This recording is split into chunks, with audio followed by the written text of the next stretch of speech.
What's going on, babe? Hey, babe, how was your day? It was actually pretty productive. Happy to be home. Good. You know, we got a game today.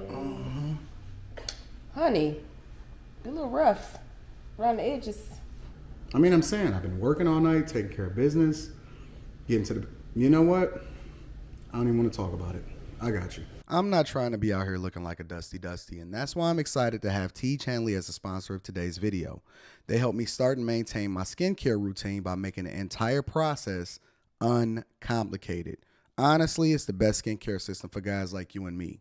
I recommend you start with their level 1 system, which come with all of the basics. A daily face wash to get rid of the dirt and grime on your skin, a 2 times per week exfoliating scrub to get rid of the dead skin cells, an AM moisturizer with SPF 20 because you should always be protecting your skin from the sun, and a PM moisturizer to help your skin stay hydrated and healthy throughout the night.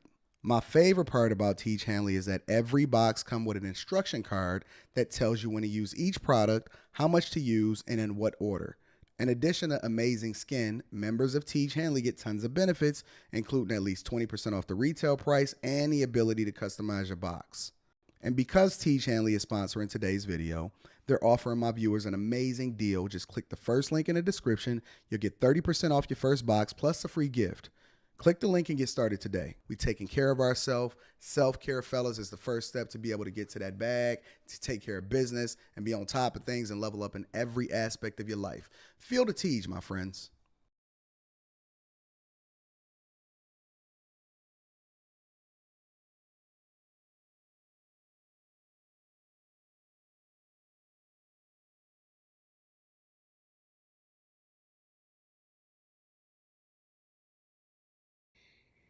What's going on? Is Anton from AntonDaniels.com. I appreciate you guys for continuing to rock with me. Thank you for tuning in for another edition of the Millionaire Morning Show. I am your host, Anton Daniels. Welcome, welcome, welcome. Man, it is Monday, May 6th, 2024, year of our Lord. Excuse me a little bit. Listen, man, it's May. It is May. Yes. I had to hit y'all with that classic Tiege commercial because sometimes that reminds me of where it is that we've come from and how far we have to go. It is May, ladies and gentlemen. I am excited to be before you today. Had my girl Mika here over the weekend, and so we cooked up a lot of content. Life is good, man. Life is absolutely good. Can I get a check to see where y'all checking in from inside of the chat? What's up, friends and family? How y'all feeling? I know, I got to get this gray up out of me. I know that the lady's going to feel some type of way about me getting the gray up out of me, but I'm definitely going to get the gray up out of here. What up, y'all? What up? How y'all feeling today? The year is flying by. I hope y'all really taking advantage of it. I genuinely do hope y'all taking advantage of the year. Coral Springs, Florida. I see you in the building. Hold on, let me see something. All right, here we go. Atlanta, Houston, North Korea. Y'all just be talking nonsense. I don't believe you. What up? I see San Antonio, Texas in the building. Spokane, Washington. What up? Memphis. What up, Mellyville? I see Houston in the building. DMV. Excited, just got my first sponsor. Shout out to Pat Gigattainment for getting his first sponsor. Appreciate y'all. Texas, DMV, Shalom from Dallas. We might have to tap into Texas again. I was talking to Rita because I know that her and Q is working on the first meetup. And so I kind of was thinking that we was either going to go over to LA or maybe we was going to hit Atlanta because I haven't hit Atlanta in like a couple of years. And I know that it's a central location for where we all like to go.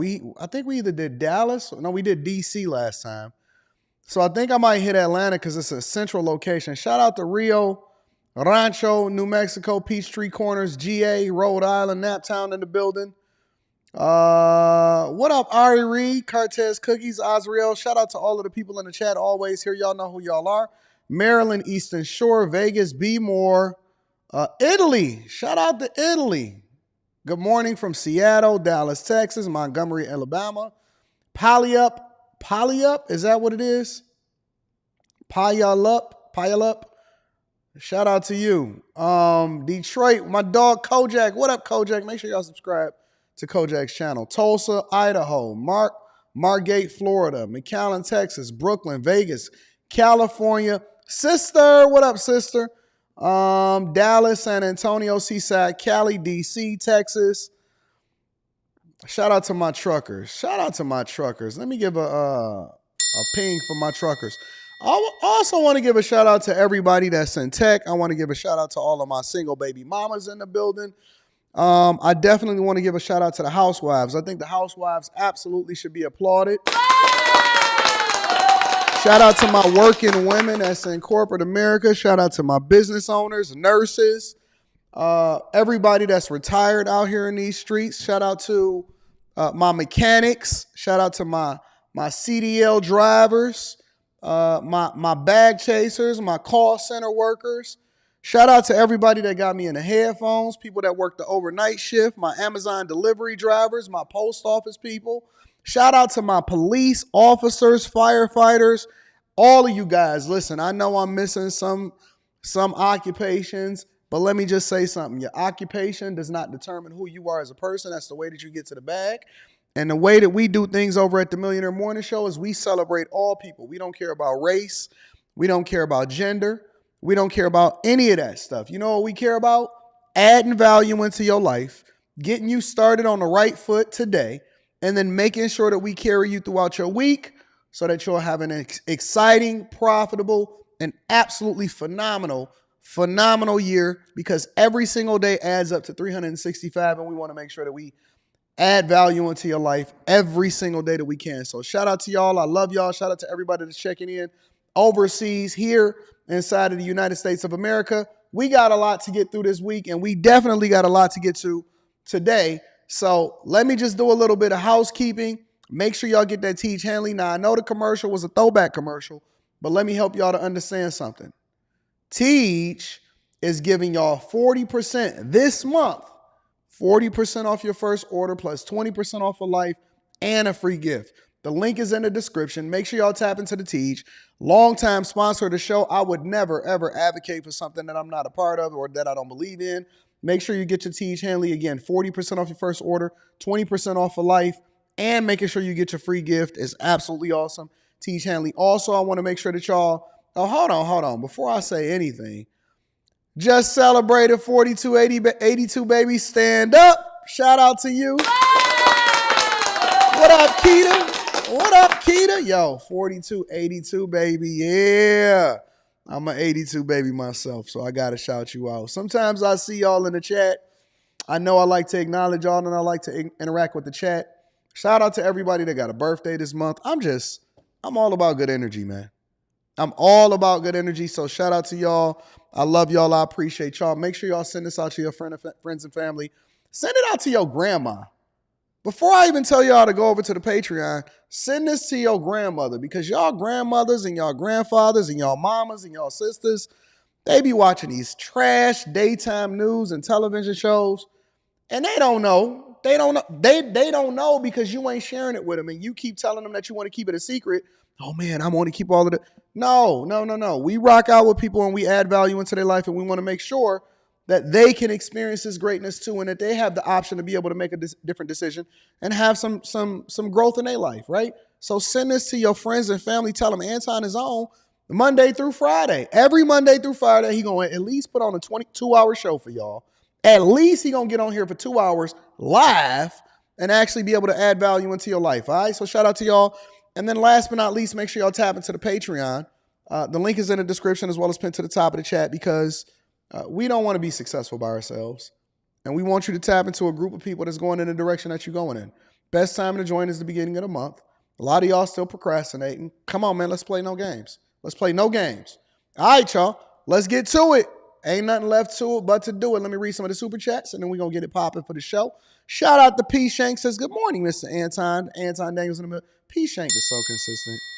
I love P. Shank. Shout out to P. And my dog, shout out to Mr. Lot. Took some advice you gave me a few weeks ago. I feel amazing. Can't wait to share on our next coaching call. Mr. Lodge is winning. There's some people that's just perpetually winning. They perpetually winning for life. They gonna be winners. We'll get to that towards the end of the show. The winners win and the losers lose. Shout out to my dog, Mike, that dude, running it up. And then my dog, Michael, I appreciate you on Cash App. Shout out to you. All right, y'all. Y'all ready to get started with the show? Are you ready to throw down? Yes, we can. That's a gospel song. Don't worry about it. I know y'all hear me talking about Kendrick Lamar and Drake all the time, but I definitely get my gospel in. I love all genres of music because I love music. I just love music in general. I absolutely love music in general. How about we get started with the quick hits, y'all? Y'all think we should get started with the quick hits? All right, I'm with it. Quick hits. Let's get it popping. Quick hits is a segment of the show that we don't necessarily think that we need to dedicate an entire segment to it. And we got a lot to talk about. I'm not even going to kid you.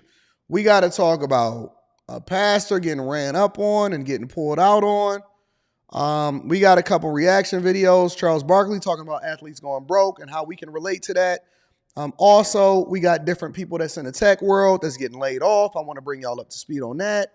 It's a lot. It's a whole lot. But before we get into any of that, we got to bring y'all the quick hits, all right? So, first and foremost, just giving y'all a little update. We're just going to tap in. More people are being arrested on the UCLA campus. Check it out.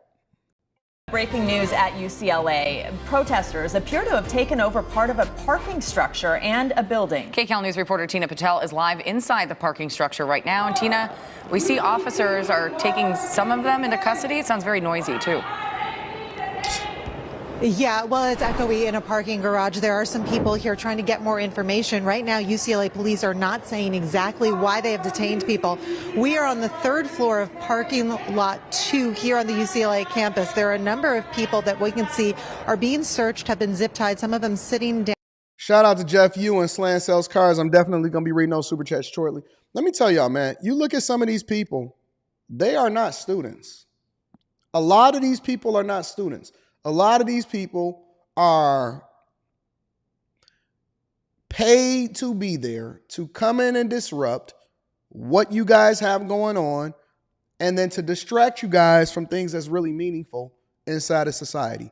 They taking over parking structures. They have no value to add. For some reason, these people don't have, none of these people have regular jobs. Have y'all noticed that?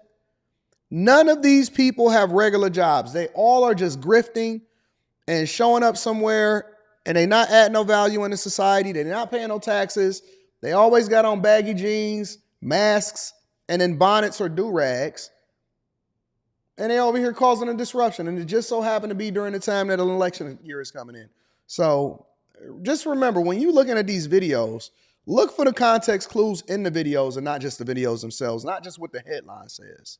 Down on the ground. Now, we don't know exactly who this is, if these are students, if these are protesters. There are a few people that are wearing green hats that are legal observers. We've seen them throughout the week as they had the pro-Palestinian encampment here, kind of just watching, helping, offering legal advice. A few of them are also on the ground, zip-tied, being detained. Now, the sheriff's department is here. We were just talking to one of them as they were putting some crime scene team, kind of creating a perimeter around here. They said they were just brought in as backup, so they don't know exactly what this operation is, why it is unfolding here, and why certain people are being detained. But from what we can see, it looks like about 30 people. Right now, it does not look like they are resisting. But again, we don't know exactly what they were doing in this parking structure, why the university police came here and started detaining them. But right now, they've got this part of the parking structure blocked off while they continue to detain people. We're going to try to get some more information. We're hearing some reports on social media that people were told they were violating curfew. But when I talked to UCLA Media Relations Department, they said there was no curfew on campus, so they don't believe it could be a curfew issue. But again, they did not know exactly what was unfolding. So we're going to try to get some more answers. But right now, I want to send it over to Mark Liu, because Mark, there are also some other developments on campus that you're keeping an eye on. Yeah, that's exactly right, Tina. That parking structure that you are in, where those protesters are being taken into custody, is not the only location where protesters are interfering with campus operations. I want to take you out to some video from SkyCal from just a short time ago. There is also a group of about 50 to 60 protesters inside of a building called Moore Hall. Now, it's right there on the right side of your screen. You can see UCLA PD on the ground. This video was just from about 15 to 20 minutes ago. About an hour ago at 6 this morning, There were faculty that were at Moore Hall that said that they started seeing people inside of the hall before it was open, about 30, then 45, then 60 students inside of the hall. UCPD responded and said all of them looked like protesters of some kind that were running around that hall now there that is just south of where that encampment was. You can see SkyCal zooming in. That's where that encampment was last week. Now, UCLA PD has called for help from the sheriffs. They are responding, and they have surrounded Moore Hall, and they are taking those protesters one by one into custody. They have closed all of the doors to make sure that no one else can get inside during this process. Good for them. Good for the police officers. Good for the university starting to get some control. I told y'all in the very beginning, you got to stamp this out. You got to get it in its infancy before it starts to grow, because everybody is Me Too. Meaning, when I say Me Too, that means that a lot of people always try to jump on the bandwagon and try to join when it becomes a popular thing to do, and they don't even think for themselves. So that's what's going on over on UCLA campus. I know that Columbia is starting to cancel a lot of the graduation ceremonies, and so that's really tripped out, because some of the very people that graduated from high school during COVID in 2020 are now experiencing the cancellation of their graduation, all because other people think that their ability to protest is more important than your graduation ceremony, even though you paid your money and you worked your ass off in order to be able to graduate. Anyways, in addition to that, a beauty supply owner where 3 girls assault the beauty supply owner and allegedly take the stuff that they want. Check it out. The owner of a local beauty supply store left battered and bruised after he was attacked by 3 teenage girls. All of this was caught on camera. Fox 5's Shamari Stone is in Silver Spring tonight with the story. Right now I'm inside City Place Mall, and we're actually bringing you closer to where this all happened. This is Beauty Pro. It's a popular beauty supply store where people like to come in here and buy items such as weaves. You can see this long one right here.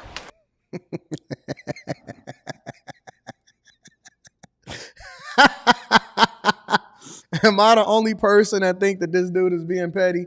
Hold on, wait a minute, bro. They supposed to be doing a news story on how teens coming in and robbing and beating up the beauty supply owner store. And this dude is saying, oh man, look at this. This is a popular store where everybody comes in and get their weaves and they butterfly eyelashes.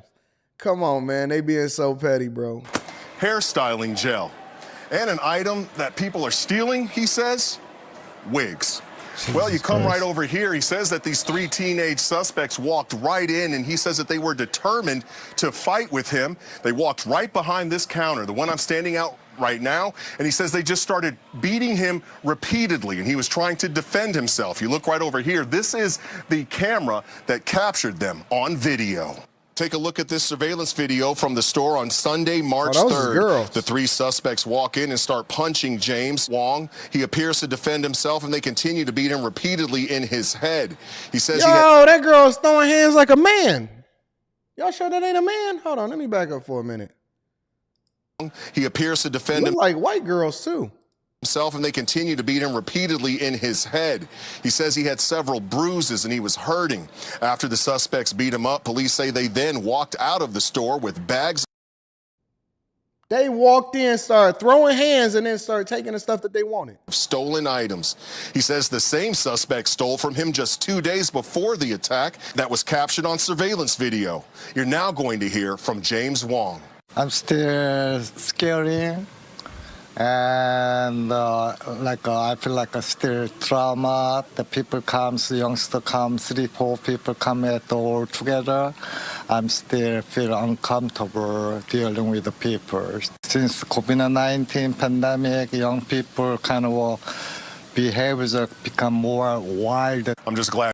That's crazy. So now we got young girls walking up in beauty stores and throwing hands on the beauty supply owners, and they not having no mercy.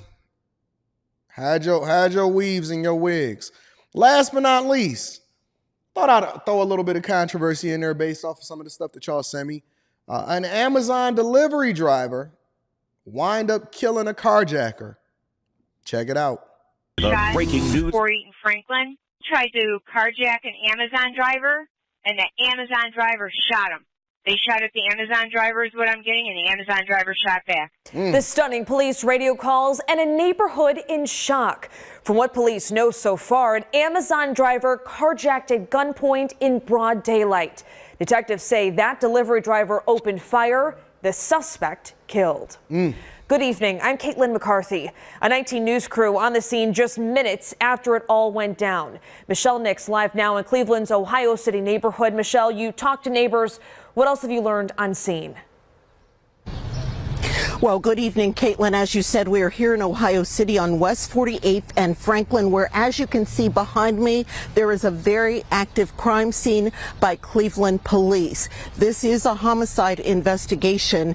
We are not going to show it to you, but there is a body on the ground still at this point, and the person is covered in a white sheet. It all centers around this Amazon Flex vehicle that is behind me that has crashed. What police have confirmed is that an Amazon driver was working in the area at the time. An armed carjacker approached him, got behind the wheel of the vehicle, and crashed the vehicle.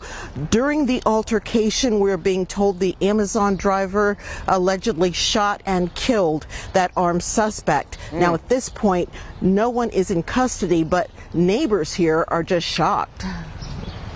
Sort of surprised in the broad daylight, but there was a shooting here last year, same time of year in the summer, like 1 block away. Okay. So, like I said, it is surprising because of the time of day, and the victim, doesn't appear to be involved in the drugs at all. Yeah. So yeah, that's why it's surprising.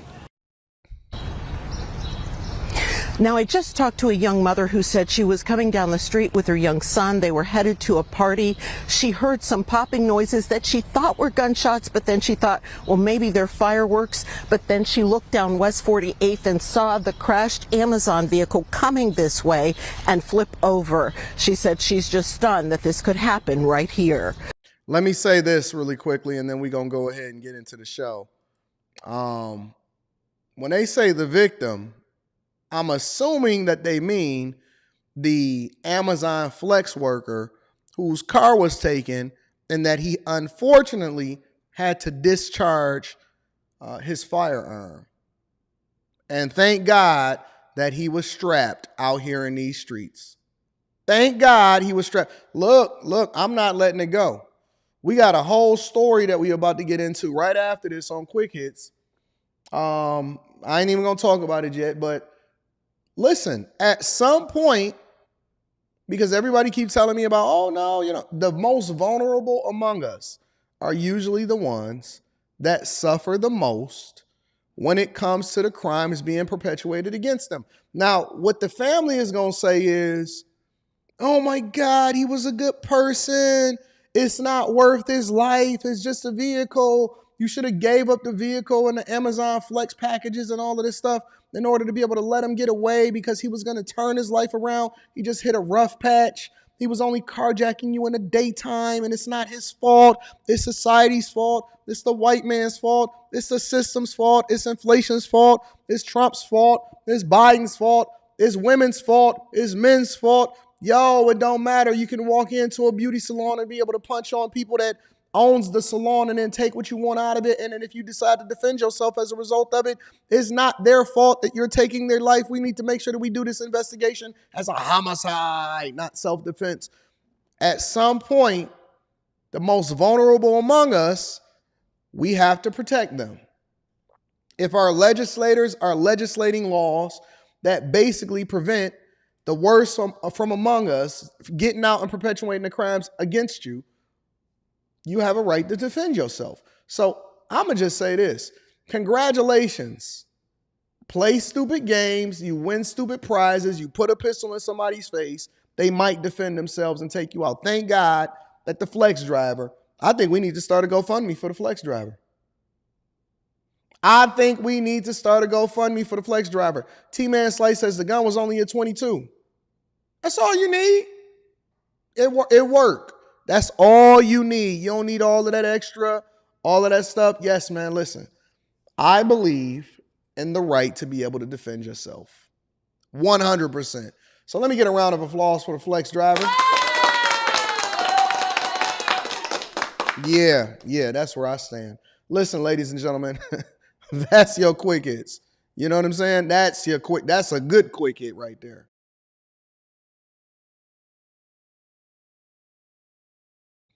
All right, let me read some of these super chats, and then we're going to go ahead and get started with the show.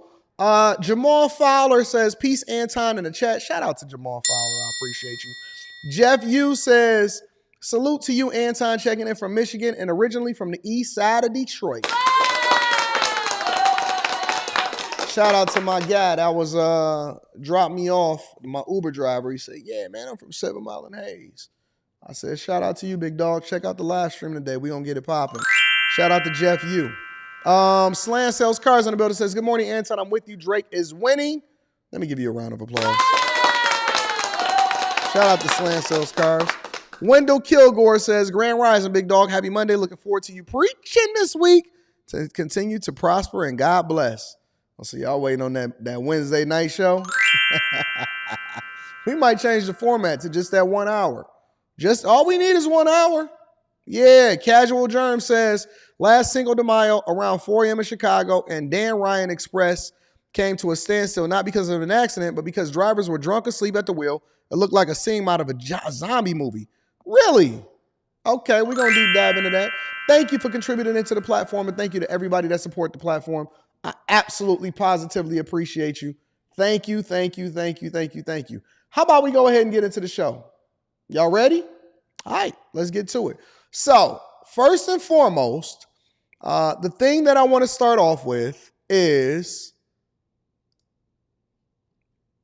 the pastor of the church. So you guys are going to be with me for the next hour and a half.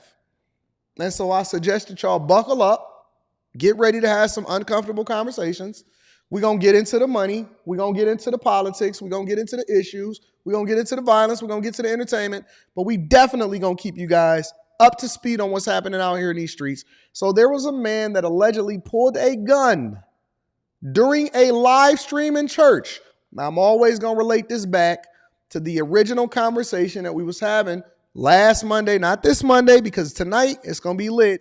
Last Monday night, where they were trying to tell me and convince me that the most vulnerable among us, because you guys want to be politically correct, should not be strapped.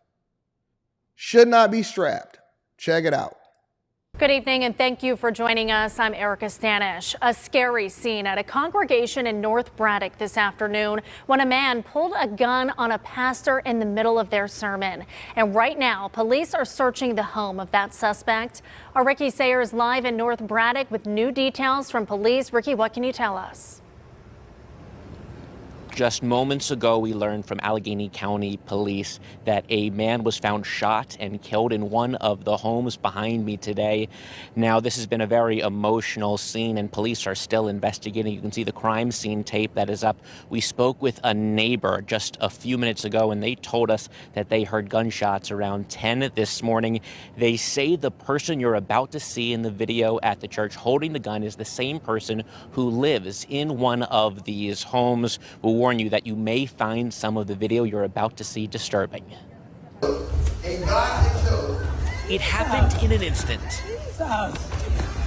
An instant where Pastor Glenn Germany found himself staring down the barrel of a gun. It was like, hold on. First of all, let me give a shout out to Big Homie. It happened in an instant. Shout out to this homie right here. Hold on. Let me give him a round of applause real quickly. Not only did homie untuck his shirt, came in like Superman and addressed it specifically, he called the name, ain't nothing like the name Jesus.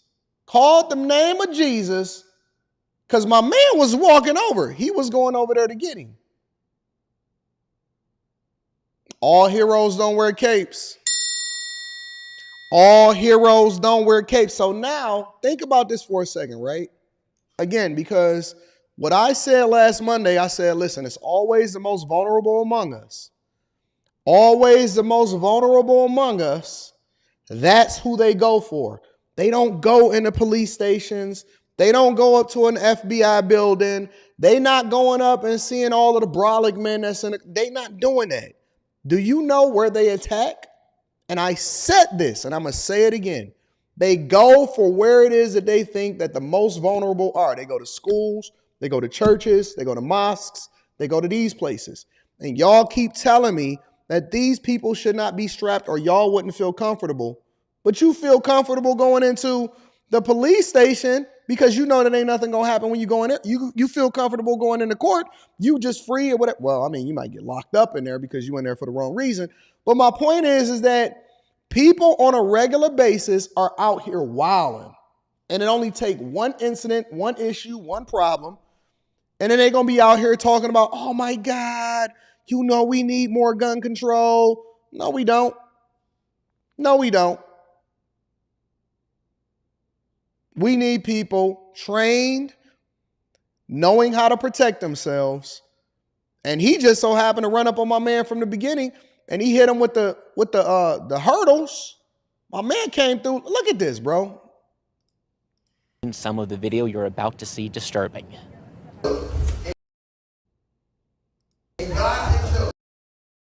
He is wild, bro. And it's always the usual suspects. It happened in an instant. And he was walking over calm. He got his pajama jeans on. He going over. Somebody saying, Jesus. It happened in an instant. All heroes don't wear capes. Glenn, Germany, found himself staring down the barrel of a gun. It was like, this is not happening. Yet somehow it was, but no shot was fired. And I thank God because... Shout out to the strong men that's out here in society. We're going to address this towards the end of the show, but I know that women think that they don't need men. I know that women are standing on this 4B movement, but let me tell you something. You are nothing without men. You are nothing without men. I know, listen, it's so much to, I'm going to have to break this down on the Anton Daniels channel. It's so much to source through on this video, but we're going to get there. Only God stopped and jammed his gun. Church Deacon Clarence McAllister tackled the man.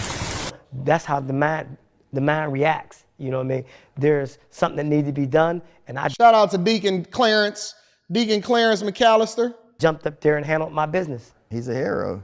I got to give God thanks for giving me the courage to do what I did. Before trying to shoot, Germany said the man smiled at him. The man was eventually taken into police custody. That's where Germany was able to speak to him. You know, didn't do nobody nothing. This guy was just dealing with spirits, he said, and he came in and he wanted to shoot somebody. Germany says he could tell the man faces mental illness. Police say they arrested Bernard Jr. Polite. These are the words he used. He said, "You ducked a taco today." That's what he told me. And I guess that's slang for you ducked a bullet. Polite apologized to Germany, who says he forgives him. Germany had the only reason that he wasn't gone is because the dude didn't pull the trigger quick enough and he wanted to make sure that he got a good shot. That's the only reason, is that he seen my man and he moved because the dude was going over there to get him. You ducked a bullet. Polite apologized to Germany, who says he forgives him. Germany hasn't been able to process this. The thing that hurt me the most, and it brings tears to my eyes, because I couldn't watch my daughter break down. And I watched my daughter, who's seen it all.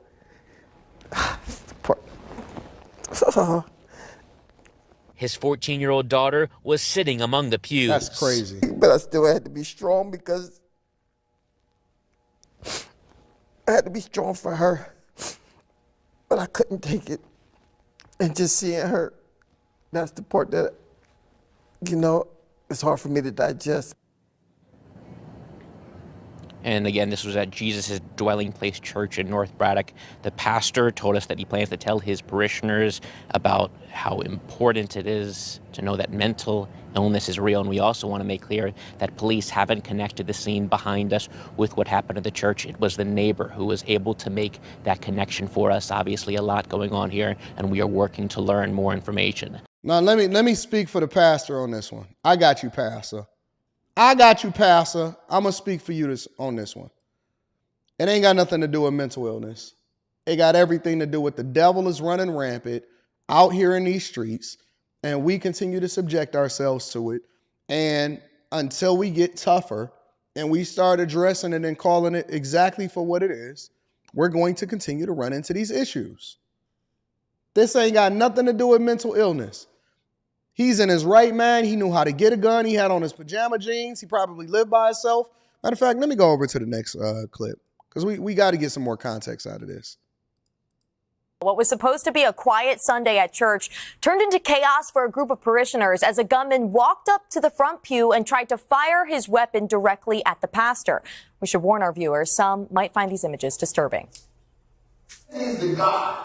A Sunday afternoon church service, dramatic. On the low, though, whoever is controlling the audio, my man that's up there on the right or on the left, he ain't even budge. Interrupted. And God had chose. The terrifying incident at Jesus' Dwelling Place Church in North Braddock, Pennsylvania, unfolding on a live stream, showing a gunman identified by police as 26-year-old Bernard Jr. Polite approached Pastor Glenn Germany and attempted to shoot, but the gun didn't go off. It clicked. You heard him shoot it. So he did try to shoot it. See, this is why I like to source it through multiple different media outlets, because the dude apparently tried to shoot it. Man, don't y'all tell me that God ain't real. I know y'all want to try to discount my Jesus. Y'all want to act like that God don't exist. I don't care what you say. I don't care what you say. You're never going to convince me that God is not real.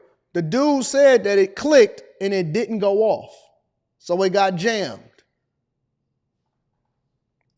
It clicked, so God jammed the gun so that the bullet didn't come out. The deacon, sitting just feet away, leapt into action. The man had his back turned towards me, and I could see he would never see me coming. Both men wrestling the weapon from the gunman's hands. In the church at the time, 25 congregation members, including the pastor's daughter. He stood up and he smiled at me, and it was just a smile. The pastor actually speaking with the gunman. He said, look, spirits was in my mind. He said that they got in my mind and they told me come in and shoot the pastor. He actually apologized to me. I told him that I forgive you and I want you to know I love you. No, no, no, no, no, no, no, no, no, no, no, no, no, no. Listen, that's one of my I got two big problems with the church. Number one, the first thing is that the good people don't actually stand up. And the second thing is that we don't deal with these demons accordingly. I mean, I'm not having no conversation with you. You just tried to kill me in front of my 14-year-old daughter. It wouldn't have been no conversation, wouldn't have been no talking. It would have been monkey pounding on your face, crip walking on your head, bro. We taking it from you, we turning it on you, and we gonna go ahead and put you out of your misery. Man, listen, bro. No, y'all so quick to just say, "Oh man, I love you." No, that's not what it is. It's not, bro. I'm not with it. Absolutely not. Could have been a devastating. And that's why people feel so compelled to come in and do stuff to y'all, because they know it ain't gonna be no consequences. And the first thing that you're gonna say to them is, "Oh my God, it's okay if you apologize and I love you." At this small community church, now considered a small miracle. God had his hands on the pastor. He wasn't letting him go nowhere. No question. No question. Emily, what? And then I heard that they found a body at his crib. Man, hold on, man. Hold on. Let me see something.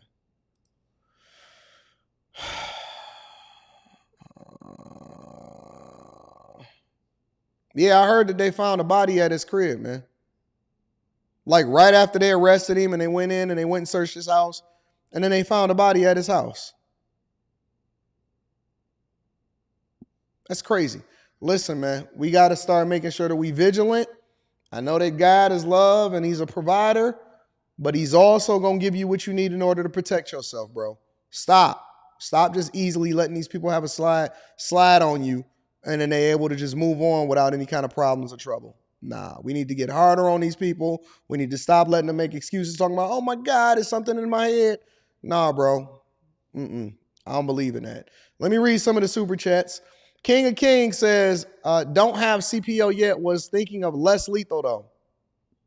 Go to the gun range, get your concealed pistol license, arm yourself for your people, for your family. I'm telling you, listen, it's better to have it and not need it than need it and not have it.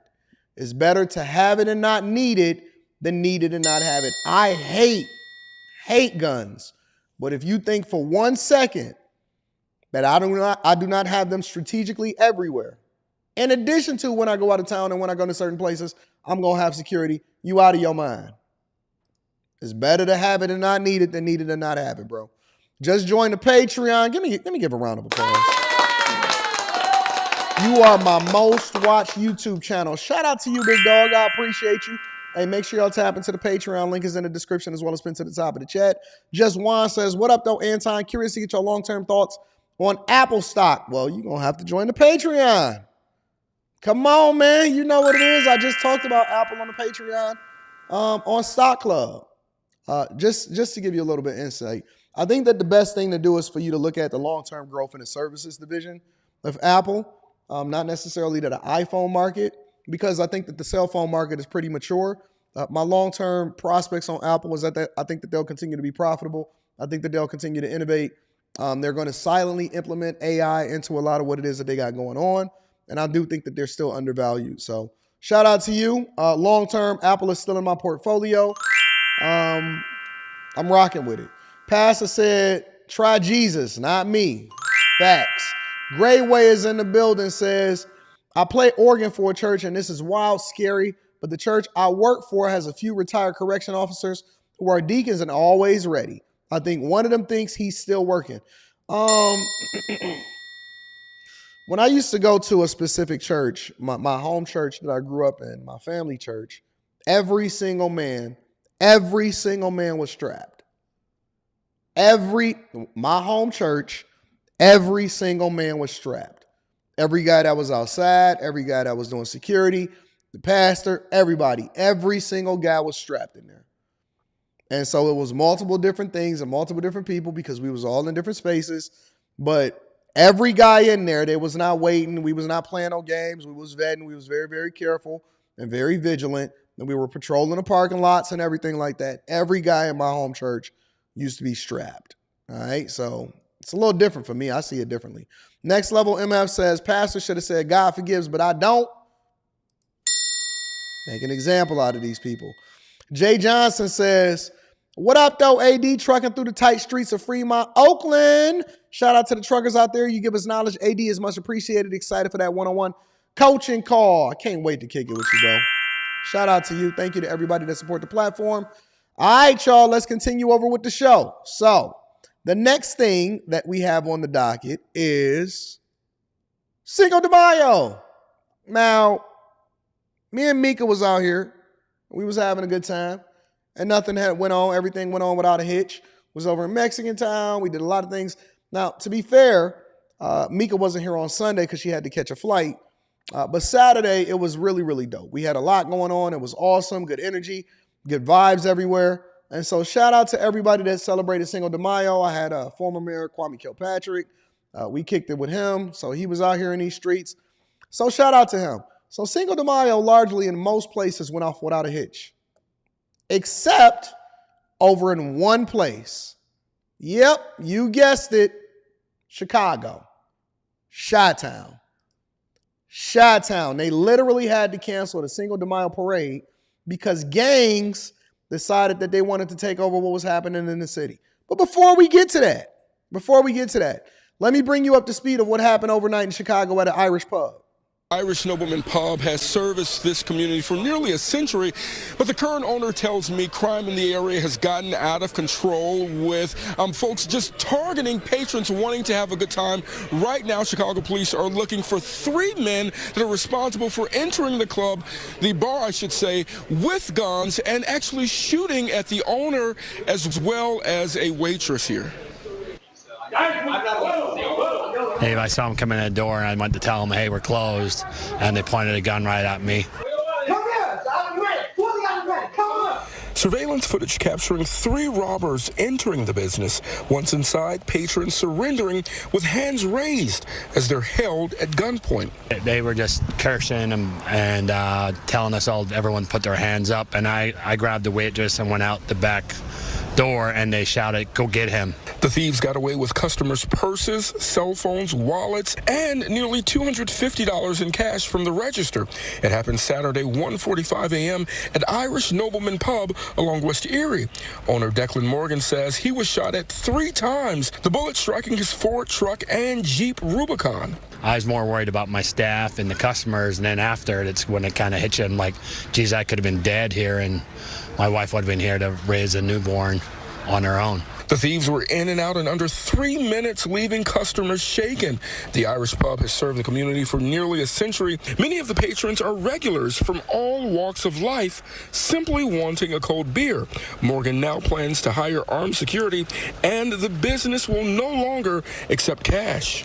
We had a car run in our building in March. We had the building shot up across the street where we live in January.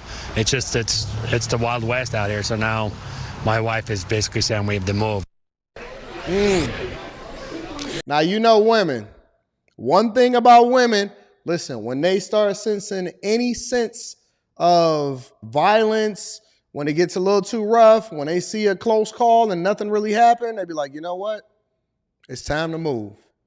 One thing about women is that their natural response is to remove themselves. Most guys will be like, you know what? We need to get some security. We need to make some adjustments. We need to go ahead and do some things differently. Women be like, you know what? Kill the business, shut it down. We'll figure out what to do with it later. It's time to move. It's time to go. All of that over $250? What is, let me see something. 250 divided by 3, 7, 14, 21, 8, 16, 24. Y'all got a little bit over $80 plus whatever it is that y'all got from the patrons. And most people don't even carry cash like that. They just carry their cards. Y'all got a little over $80 a piece. $80 a piece.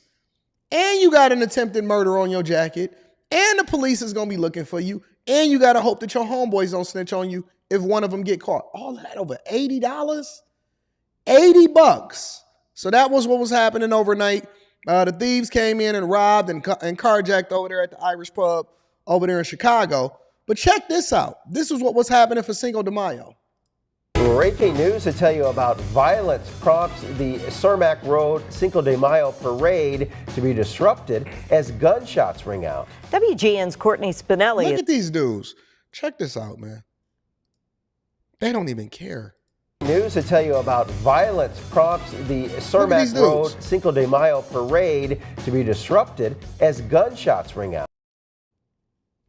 This is insane.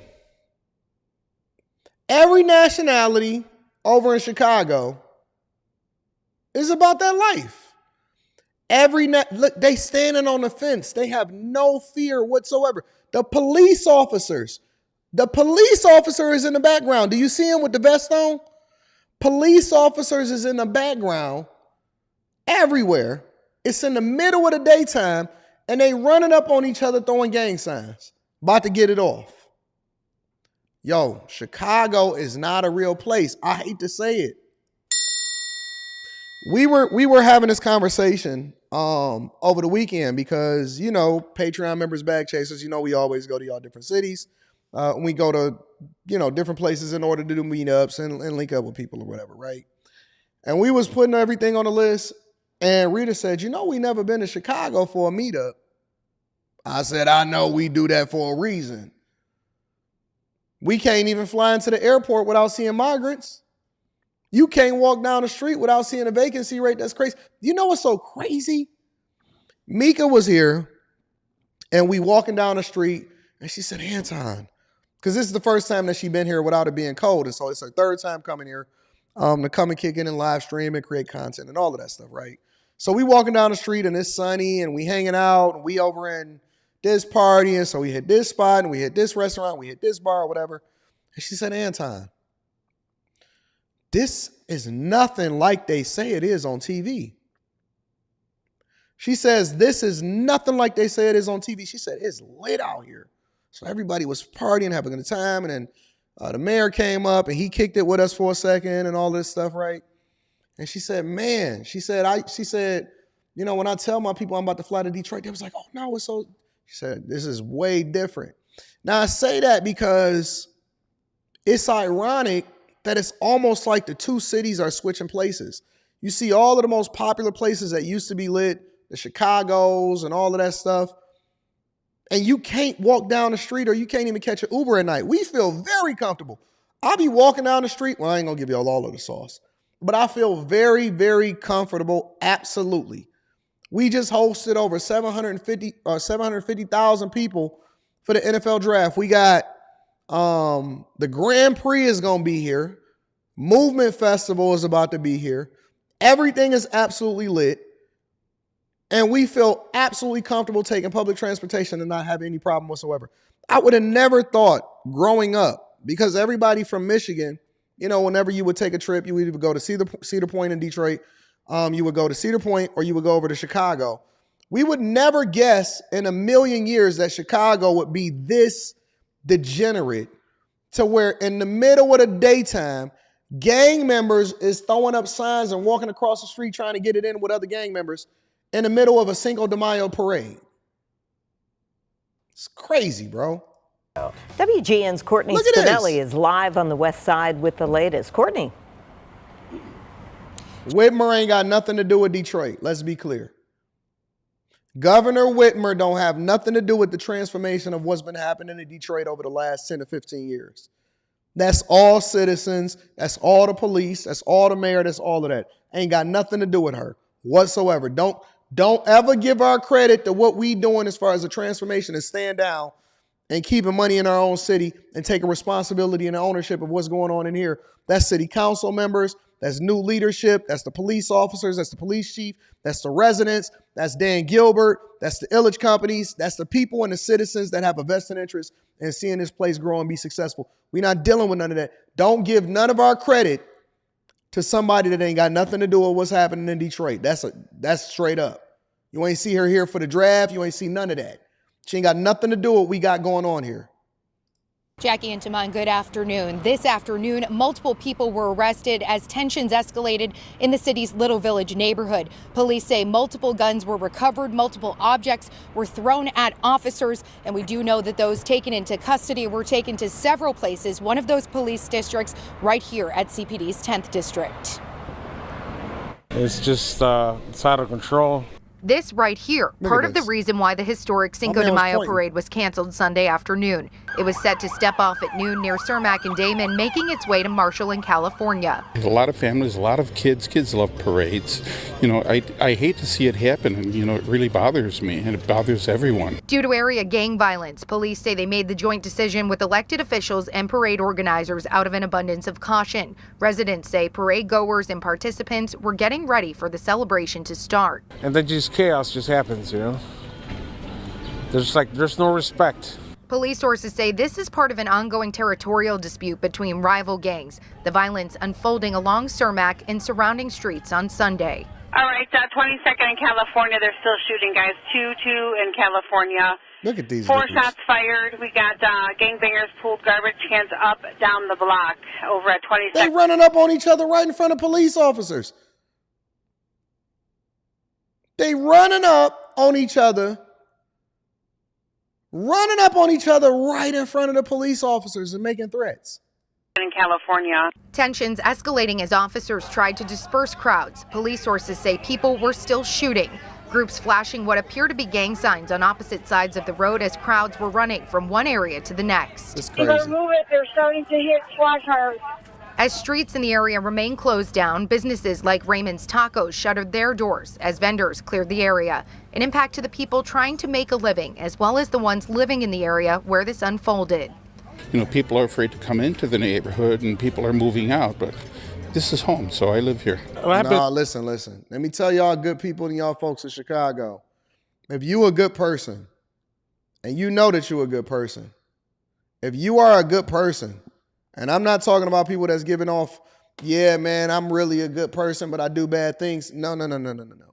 You stay in Chicago. But if you're a good person, we've played this game for too long, where good people stay too long, They values, the property values get depressed. They businesses, they run them broke and run out of business. You keep getting stuff stole, and then you forced to make a decision. A lot of y'all be like, oh no, look. Home is where you lay your head at night. Wherever it is that you are. Home is where you lay your head at night. The community, they're afraid of the gangs. The excitement to hold a parade canceled several times over the last few years due to various reasons, taken away once again. Residents say they want to see change happen so people don't have to live in fear.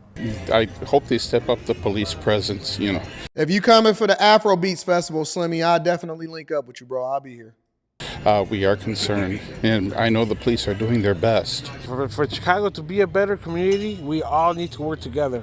We need not to be Can't afraid. negotiate with criminals, bro. You got to clean that junk up.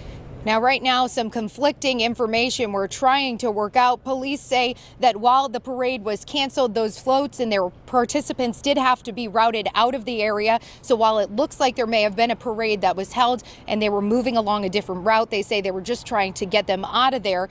Meantime, Alderman Byron Cicho Lopez and his office are disputing that claim, saying the parade went on as scheduled, starting on Damon along Blue Island until it finished at Blue Island and Washtenaw. Listen, don't worry about it, guys. According to Brandon Johnson, these are just large gatherings. According to Brandon Johnson, hey, Fanny says she want to come if you come into Afrobeats, Slimmy. Afrobeats last year was lit here in Detroit. Movement Festival will be lit here in Detroit. But let me tell y'all, when y'all come to Movement and Afrobeats, it's parties all night. So it's almost like rave / festival at the same time. It's crazy. It's crazy. People don't even be getting sleep. They be dancing all night. It be a lot of fun. And so when y'all come through, make sure that y'all are about having a good time. Don't come to my city on no BS. Meanwhile, what's also happening in Chicago is that they're not just robbing you. So usually what happens when you get robbed is the perpetrators or the suspects want to hurry up because they don't want to get caught by the police. The criminals in Chicago have evolved so much, and they're not worried about it, that they stick around and also make sure that you give them all of the information that they need in order to make sure that they get whatever it is that they need from you from the banking apps. It's crazy, y'all. Forced to unlock phones and banking apps at gunpoint. It's happened several times in the last 24 hours. One case caught on camera. Our Tara Molina got her hands on those images. Make sure y'all join the Q show tonight. It's going to be lit. The crew that police are now looking for, and she brought these crimes to an expert to find out what you can do to protect yourself. Tara, we know our phones. Y'all want to do Afrobeats? Meet up in Detroit, August? We'll see what happens. Might have a after party on the rooftop. We'll get there. We'll get there. I got to talk to Rita and Q, though. Are just connected to so much these days. Exactly, Marie and Jim, and criminals know that too, and they're taking advantage. In the video you're about to see of the crew Chicago police are looking for right now, you will see exactly that. Check out this video. You can see the crew police say are behind at least 4 armed robberies with 5 victims since Thursday morning. Surrounding a woman, then you see them take off, guns in hand. One, phone in hand. Police say in one case, the victim was made to reset his password on his phone at gunpoint. In another, the victim was made to log into their banking applications within their phone at gunpoint. Take another look at the video. Police say the crew of 4 men travel in a gray Dodge Durango, you see that here, and carry handguns. You see those too. But apart from leaving your phone at home, something so connected to so many aspects of life, what can you do to make yourself less vulnerable? I checked in with Bill Cressy, also known as Professor Fraud, to find out. He says the best thing you can do is remove banking and cash apps from your phone. This is crazy, yo. You can't even have Cash App on your phone no more because they're going to rob you and then make sure you reset your password so that they can get into the app and wire it to themselves. Look, bro, I never thought a day in my life that we get to the point, and I'm going to read that super chat shortly. Thank you, David Mosby. I never thought that we get to the point to where you can't even have Cash App on your phone. Yo, I'm afraid to not have Cash App on my, to have or to not have Cash App on my phone. Because if I show it to them and I'm like, yo, fam, I ain't even got Cash App, they might get mad. They might get mad. You can't even have a banking app. or Cash App on your phone? Really? Jesus Christ. If that's not an option, keep a separate account on a banking app and keep a low dollar amount in there, maybe a couple of $100, 1,000 tops. So that if you are confronted by a bad guy in this situation, yes, you'll be out a couple of $100, but you won't be out all of your money. Chicago police are still looking for the crew behind this right now. We'll be back at 5 with more on how you can protect yourself. Reporting live downtown, I'm Tara Molina, CBS 2 News. Hey, check this out. I'm about to read the super chats in a minute, but we'll get there. We'll get to that. Chicago, be safe, be careful, and don't find yourself with a banking Cash App on your phone as you're going through the city. Let me read some of these super chats, but before I read super chats, I want to address somebody really quickly. Give me a second. Somebody says, Miss Josephine. I know you old school, Miss Josephine. Somebody must have sent you the show. You a daytime watcher. You used to watching The View. I get there. We have over 2,300 people in here across multiple different platforms. Over 2,100 in here on YouTube alone, right? Miss Josephine says, you only respond to people that donate money. What? I talk to the chat the entire time that I'm here.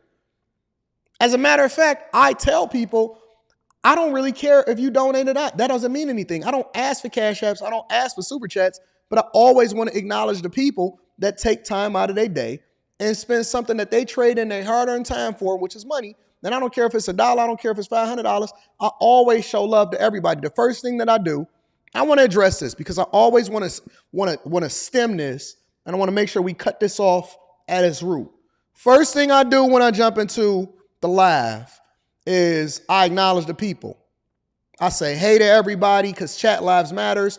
I tell my moderators, make sure y'all don't censor people as long as they're not being overly disrespectful. I ask y'all where y'all at, how's y'all day going?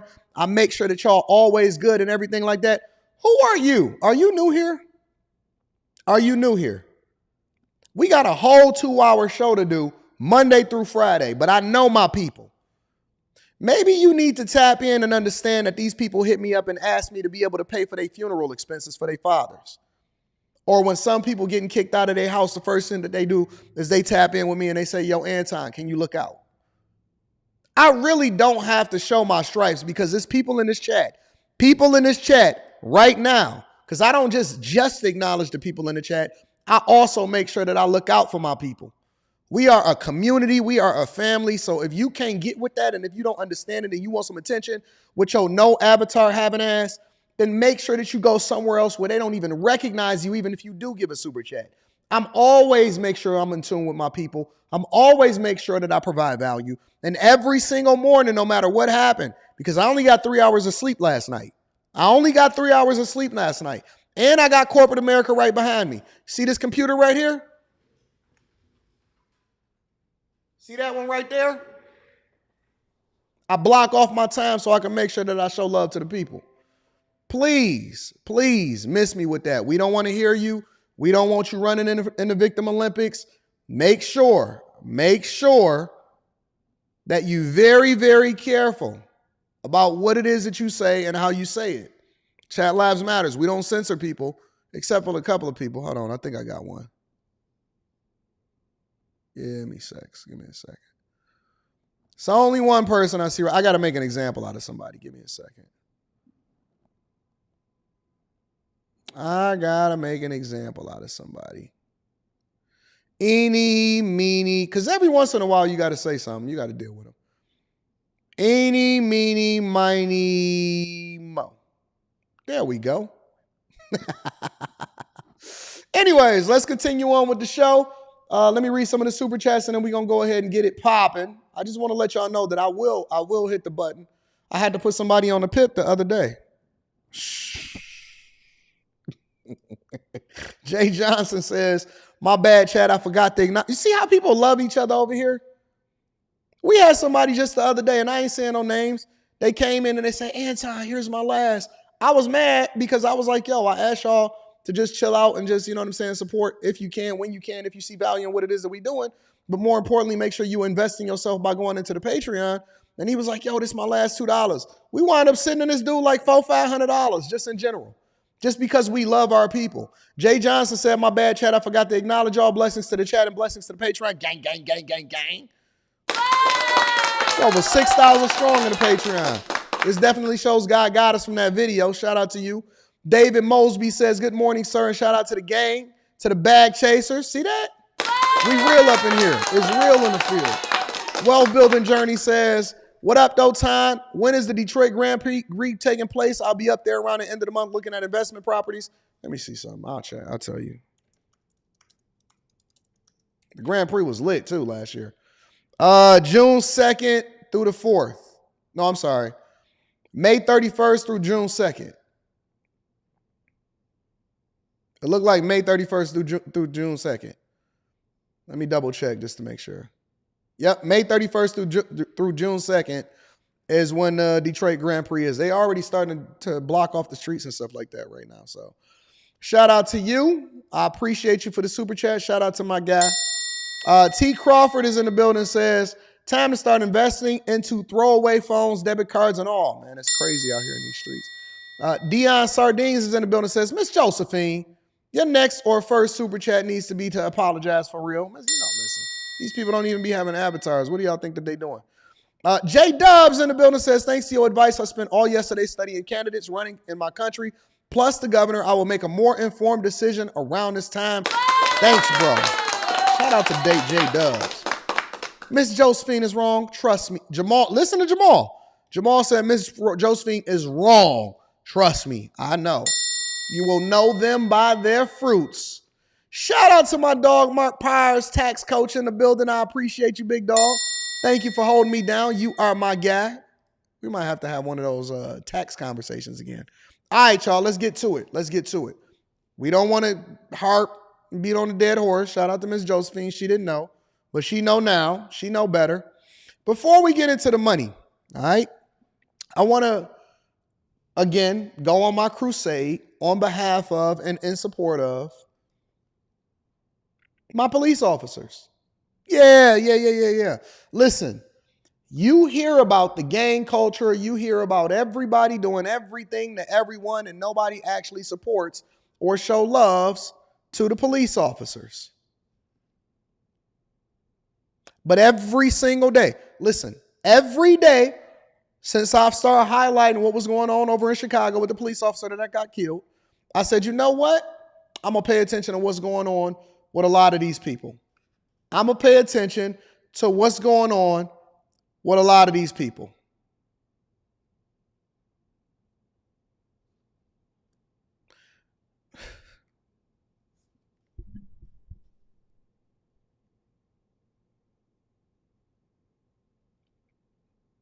Every day, police officers are getting killed. Every single day. Every day. In every city, all across the United States of America. And we give no love. We pay no attention. We have no appreciation from them. They get killed by white people. They get killed by black people. They get killed by stray bullets. They get killed serving, pulling you over, serving warrants, going into houses, trying to protect y'all. Every day, every single day, police officers die. They get maimed. They get killed. They leave out. They never come home to their wife and their daughter. I would almost be, if I was a police officer, I would almost be reluctant to even have a family knowing what could happen at the end of the day. You don't believe me? Let me take you over to Utah. Where was we at? Chicago, Wisconsin. There's a lot of places we highlighted yesterday, but we're going to go over to Utah today because let me tell you how this police officer got killed. Check it out. Is breaking news from KSL. Heartbreak. Hey, see this? This is the type of disrespect that we got to get rid of. We support our police officers over here on the Anton Daniels Millionaire Morning Show. So Trey White, we going moderators. Go ahead and remove Trey White. We don't want him subscribed to the channel because we don't believe that anybody should lose their life serving the general public. Ain't no they. Each individual officer is his own entity, meaning that he has to be held accountable according to his own actions. Just because you put on a uniform don't make you a bad person. Go ahead and get him up out of here. We love and we support our police officers over here. Shock and tragedy in the small Utah County town of Santaquin. An officer hit and killed by a semi-truck. Police say it was intentional. The driver then flees from police and later is captured in Vernal. We have team coverage tonight. Emma Benson is live from where it all happened. Shelby Lofton is live along where the procession took place. But first, let's go to news specialist Andrew Adams, who spoke to investigators and takes us through exactly what happened on I-15 this morning. Andrew. Well, Dan, really a wild, sad, and tragic chain of events that unfolded and has turned into this currently, which is a memorial that seems to be growing by the moment. People bringing by flowers, people from the community just dropping them off and leaving them there. It started this morning in central Utah with a call to... Ooh, that was a struggle run, wasn't it? Wasn't an athletic bone in that girl's body. 911 and dispatch. The report was that someone was standing on the back of a semi-trailer as it was headed north on I-15. They're told the Santaquin officer was assisting with that call. Of course, this was the scene afterwards on I-15, a scene that left the freeway shut down in both directions for hours. Investigators say officers spotted the semi before 6:30, and they simply initiated a stop. But it was during that stop that the situation went south. The driver of the semi fled and drove northbound a short distance before turning around and driving the wrong way back towards the Santaquin officer as well as the UHP trooper. As police are describing it, the semi hit the Santaquin officer, also his car, as well as a UHP trooper's cruiser. We're told the officer was killed during the collision. Police say the suspect ran from the scene and then is believed to have stolen multiple cars, including a white Ford F-150. They put out that description along with the driver's license photo of 42-year-old Michael Aaron Jane, who they identified as the suspect. Finally, just before 11:45, we learned Jane had been apprehended. Investigators say he was taken into custody near Vernal in a short pursuit where he wrecked. Police have not yet identified the officer who was killed. Unclear exactly when that will happen, and still a lot for investigators to look into in this case, including just how exactly this all started early this morning. That's crazy to really even think about, to really even try to compartmentalize. That a semi-truck driver used his own vehicle to run into and kill a police officer and then went on a run. I'm not even sure how these guys be surviving. I don't know how these guys get out of this alive. What a horrible way to die. A semi-truck driver kills you with his truck. And yes, it is murder. It wasn't an accident. It wasn't none of that. Yes, he turned around. He did it. He ran into him and he killed him with his truck. That's insane. What a way to go. These guys is getting picked off left and right. They getting picked off with semi-trucks. They getting ambushed at serving warrants. They off-duty police officers is getting killed on their way home from work. They getting killed in shootouts trying to apprehend suspects. Y'all genuinely need to show some respect and some love to y'all police officers in y'all communities. Now back to the studio. Yeah, what a brazen act today. Andrew, thanks for that report. Well, we can only imagine the heartbreak and loss the family of this officer is going through. No one knows that better than Shantae Johnson. Her husband, Officer Derek Johnson, was shot and killed during a traffic stop 10.5 years ago. Shantae is now the family liaison with the Fraternal Order of Police. She met with the family of the fallen officer in Santaquin just this morning. They're in shock. They're devastated. They're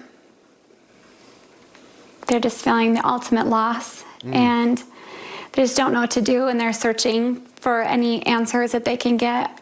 And they just want to wake up from this nightmare. Shantae says the love and support from the community and the women and men in blue is a huge help for the family as they try to move forward. She says she was comforted to see an outpouring of love and support for that family at their house today. Well, a tribute to the fallen officer. Dozens of police cars and emergency vehicles lined up to escort the body to the state medical examiner's office. Utahns also lined overpasses to honor him. We have team coverage on the procession, and we start with Emma Benson live near the scene where this all started at around 6 this morning. Emma? Yeah, Debbie, truly just a devastating turn of events here in Utah County today. We are here at the scene of the crash. Take a look. We are at milepost 244 in Santaquin, northbound I-15, where that police officer was hit and killed early this morning. And earlier this afternoon, as was mentioned, there was a procession for the fallen officer to transport him from this location to Taylorsville, where the medical examiner's office is located. A long line of police vehicles followed that ambulance, with people standing out in the rain to pay their respects. Again, like Andrew mentioned, we don't know the identity of the officer or how long exactly he had been on the force, but it's clear that his death leaves a big hole in the police department and in his family, as evidenced by Santaquin Police Sergeant Mike Wall. We have family members who will miss their father at their nearing wedding.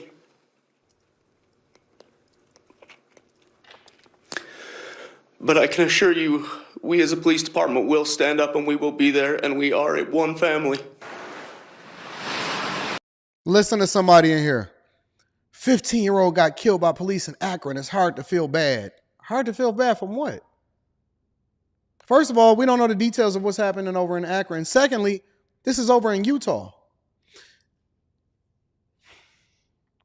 Have we become so desensitized as a society to where you guys literally don't even value human life, and you correlate, or you start to bring into the conversation stuff that's not even relevant to what we're talking about right now? What happened in Akron, which we don't even know? How is that relevant to what just happened over in Utah as far as a semi-truck driver killing an individual that we don't even know? I'm convinced. This is why it's difficult for me to be able to argue with, debate with, or have people calling in giving their stupid thoughts going forward. Because when you start to consider the people that you arguing back and forth with sometimes, it's like, now I understand the quote where they were saying, listen, be careful who you argue with, because they're going to be thinking that you stupid too. Y'all are insane. Insane. This is a human, a father, a young police officer. Jesus Christ.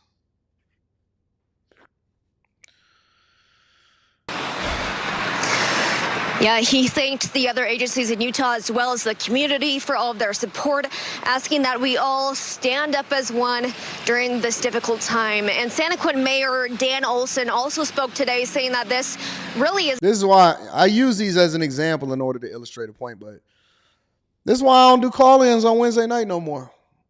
Man, I'm not about to be sitting here going back and forth with these people. Listen, we gonna get it in. We gonna have it in. We debate with people that are hand-selected on Monday night. I allow for people to be able to call in on after hours. But see, if y'all notice, I started removing it. I started removing from people being able to call in to certain shows, because some people is crazy and they just ruin it for everybody. And so I know that some people is looking to get my attention. Some people want to have their moment. Cool, I got you. But that's why we don't do it on the Millionaire Morning Show no more. That's why we're not doing it on Wednesday night. Nope. It's a difficult loss. He said that we, quote, will do our best supporting each other, loving each other, and loving those men and women in blue that serve us every day. Truly a heartbreaking day for this community. Reporting live in Santaquin, Emma Benson, KSL 5 News. Back to you. Listen, prayers up for the police officer and his family. Prayers up for him. Sorry for your loss. I know that you guys go unheralded. You do not deserve what you deal with on a daily basis. There's people completely insensitive. And you know what the funny part about it is? Those are the very ones that y'all probably spend the most time protecting. It's the people that talk the most junk. Y'all have to protect them from themselves, because they ignorant, they dumb, they stupid. They don't know any better.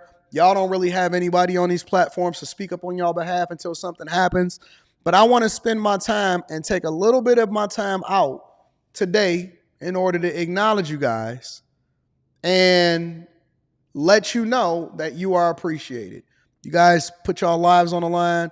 I ran into a guy the other day and he was like, oh man, you know, I ain't even going to say his name. I don't want to say none of that. Hey man, he's this person and whatever. He's high up. He said, if you ever need anything, police officers be looking out. Police officers on every level, detectives, I have their personal phone numbers, their cards, all of that. Michigan State Police, Detroit Police, all of that. They come up, they show me love. They say that they watch my stuff. They look out for me.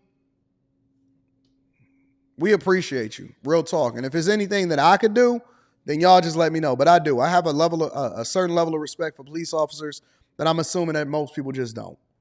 And I grew up in the hood just like everybody else. Yeah, it's very heartbreaking indeed. Thanks a lot, Emma. We continue our team coverage now with Shelby Lofton, who spoke to people in that line of procession en route on those overpasses on the freeway. Shelby, a real show of support out there. Dan, it was amazing to see. We're here in Draper, just a little bit north of Point of the Mountain, and there were dozens of first responders wearing uniforms from across Salt Lake and Utah counties. So additional context.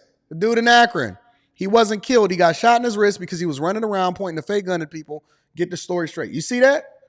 But they'll sell you, oh no, a police officer shot somebody in Akron. No. It's always more to the story. That's why Chat Lives Matters. Shout out to the chat for actually giving us the real story. But also members of the community, people who heard about this on their phones, who were watching the news and saw what had happened. They pulled over and stopped to pay their respects today. People lined up for miles up and down I-15. I spoke to one woman clear down in Springville who watched this, and she said it was an incredibly moving experience for her and her husband. No matter the weather today, the chance to pay respects to a fallen officer brought people from all walks of life to the procession route.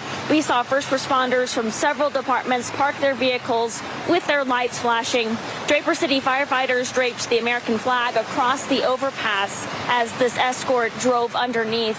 And a couple in Utah County pulled over when they saw dozens of emergency vehicles parked for miles along the freeway.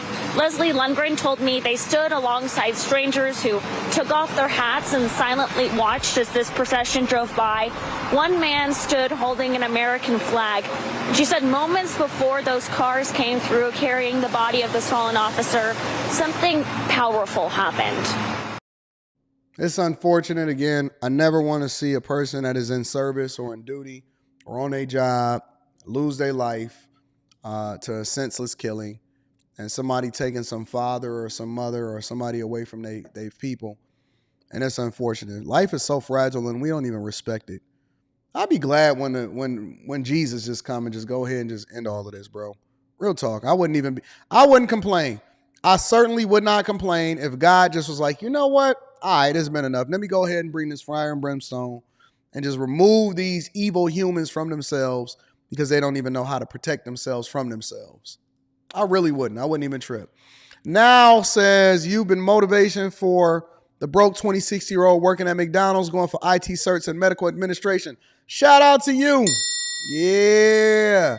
Jeff Jones says, I'm a truck driver and I can count on you for 2 hours of value Monday through Friday. Well, apparently you ain't tuned into the evenings too, big dog, because I got you. Spacer says, shout out to Trap and Slay for hitting the 1K subs. Yo, shout out to Trap and Slay.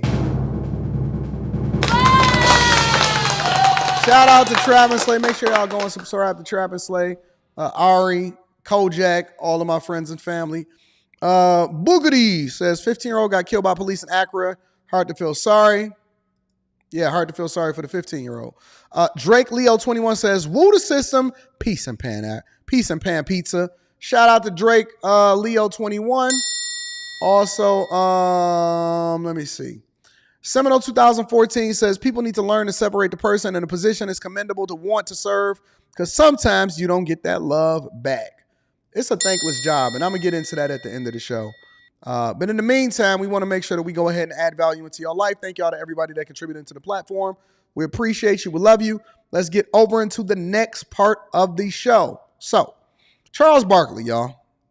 Let me first say that Shannon Sharpe, although I do not agree with every single thing that he does, really lately it seemed like Shannon been going off the rails, especially when he tried to come at Candace Owens. Completely different conversation. Shannon Sharpe has been putting on an incredible, as a content creator, objectively, and it doesn't matter whether you agree or disagree with everything that somebody says, you can always give flowers when people do something good. We also need to make sure that we acknowledge when people do great things, as well as, or as much as, when you don't like what somebody is doing, something that you don't want them to see doing. Shannon Sharpe is absolutely a goated content creator, and I believe that Shannon Sharpe is awesome and is as illustrious as his football career is. I believe that he deserves his flowers today. With that being said, recently he's brought Charles Barkley onto the platform to have a conversation about a lot of things, including athletes going broke. Make sure y'all hit a like for the algorithm, subscribe to the channel, and turn on your notifications. I personally have not seen this clip, and so we're all reacting to it in real time. But I tell these guys, you know, Shannon, when I first was an idiot, when I got my money, I had like 3 or 4 cars. And Dr. J says, how many of those cars can you drive at the same time? I said, what do you mean? He says, how many of those cars you got to drive at the same time? I says, 1. He says, well, why you got 4? He said, Chuck, this money got to last you for the rest of your life. He says, this money got to last you the rest of your life. He says, son, don't waste all your money on cars. Everybody know who you are.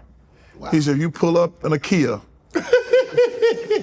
they know, oh, that's Charles Barkley. If you pull up in a Mercedes-Benz or a Rolls-Royce, that's Charles Barkley. But the problem is that money, it's not the fact that you can't afford that car. Right. It's the fact that $300,000 you spent on that Bentley, if you bought a car for $70,000, $80,000, you would have had $200,000 more in the bank, and it would have been growing and growing, and then 1 year, 3 years, 5 years, 20 years, that $200,000 is going to be worth a lot more. The question is, Charles, is that I tell young people. I see you, Shannon. Hold on, Shannon got on that Protect. The question is, Charles. Shannon is out here shining on them boys. He got great taste in watches, that's for sure. Hey, has anybody ever tasted Shannon's liquor? I'm curious to check that out. Charles Barkley is right, and I'm going to add additional context once I see some more of what he says. He's right in that a lot of this money that these athletes make, because you got to remember, everybody is not LeBron James. Everybody is not Damian Lillard. Everybody is not Jason Tatum. Everybody's not going to go on and Shaquille O'Neal, Shannon Sharpe, Ocho Cinco, Gilbert Arenas, going to go on and have a completely different career outside of what it is that they did on the field or on the basketball court, right? And so on average, if you look at the statistics, and it kind of reminds me of what happens when we talking about relationships and what women want or what men want. And they always say, well, I want a 6-figure guy. Okay, cool. For some reason, Instagram has given us this false sense of identity and that everybody is making $100,000 or more, even though inflation is high. It's not true. If you look at the data and you look at the statistics, on average, most people, households, is making somewhere between $67,000 and $72,000 a year. Households, combined income, that's both people working. Most households are making between $67,000 and $72,000 a year.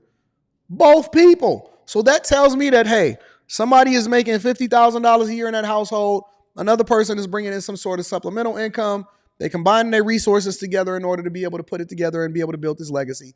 And if they smart, they limit in the amount of money that they spending until they generate enough passive income and other things that they've invested in to where they can then live their lives free and not have to worry about resources and money. But it takes you to be able to get that nest egg. And I got a video that's coming up in the Patreon where I talk about relationships and money, and specifically how to groom or put the person that you're in a relationship with in a position of power to be able to earn while at the same time maintaining that traditional household. And who's better suited to do that than give you that information than me? But my point is that on average, and the statistics will tell you that whatever it is that y'all out here seeking as unicorn, as far as these guys that's making all of this money, and it's a whole bunch of people that's just regular, instead of building it together, there's a lot of people that are disillusioned by what it is they see on Instagram instead of looking into the data and the statistics. On average, basketball players, football players go broke within 5 years. They file for bankruptcy within 5 years of leaving the league. The average NBA or the average NFL time that's in the league is less than 4 or 5 years, right? And so when you start to think about this, and you also take into consideration a lot of these guys get into the league and they get money very early in their 20s. I was very fortunate in that, I made a decent amount of money earlier in my life, but I fumbled it, but I had time to be able to get it back because I had tangible skills and work ethic and dedication and, a whole nother mindset that allowed for me to be able to be 10 times more successful and leverage the information that I had in order to be great. These guys spend their entire life to try to get to the league, and then they go in the league for 4, 5, 6 years and blow it all, and they be bankrupt by the time that they 30. By the time that they 30, and you got to live from 30 to 70 or 80 or 90, you got a 50-year, 60-year window that you could possibly still be alive, and you got to figure it out. You don't have no financial literacy. You don't know how to grow it. You didn't invest it, but you was out here buying these Birkin bags, and you was out here making a shake for a real one. Guess what? 5 years after that, after you got that car, in order to impress people that didn't care anything about you, 5 years. Right after that, guess what? It's over. It's 100% over. I tell young people, you can afford that car right now at 20. Will you be able to afford that car at 60? Yeah, that's the key. There's a 40-year gap in there. Yeah, but see, the young guys, they think, like, I always tell them, I say, yo, man, we know stuff.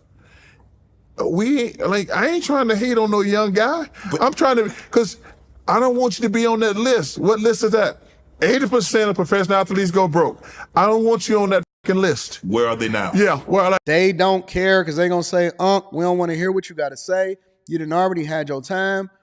It's so much wisdom in people that did it before you, and they can give you the game on how you can do it better than them. We do not want to listen to people just because we think that with age comes wisdom. Youth literally translates into ignorance. Ignorance not meaning that you're stupid. It means that you don't know any better. Why wouldn't you take the advice of an OG so that you can do what you really need to do and live? Because it gets better with age. I'm telling you, bro. Listen, we was having a conversation on After Hours, and they said, Anton, I think it was Quentin, and it was a few other people, and they said, man, I would go back to this time. I would go back to that time. And I think I was probably the only person that was on the platform that was just like, not me. My life is better every single year, and I'm living my best life. I've never had a better life than I have right now at 42 years old at any time in history in my life.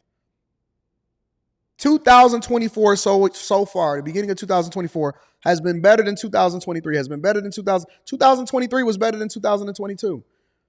It's never been, and I see a huge runway ahead of me to be able to really enjoy life.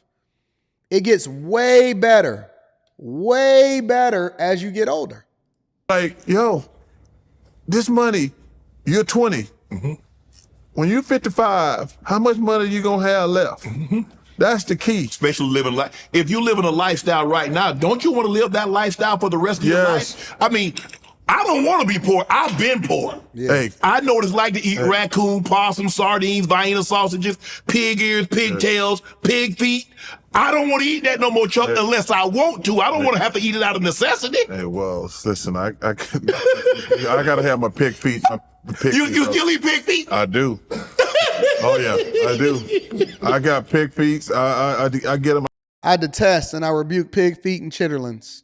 I go to a great soul food place here called K&K. Okay. I get me some pig ears, not pig ears, pig feet. Yeah. I got to have my neck bones. You see, I love some neck bones. I love oxtails. Oxtails, that's their specialty. I love me some oxtails. Yeah, man. See? You got to get some yams. You got to get some collards. I mean, but I started, and I tell them, I say, yo, man, I've been in your situation. I wasted money on cars. Mm-hmm. And then you're like, oh, man. Because you said Josh Powell, Adrian. Let me write that down. I got you. When you waste money on cars, you're really just trying to impress other people. Correct.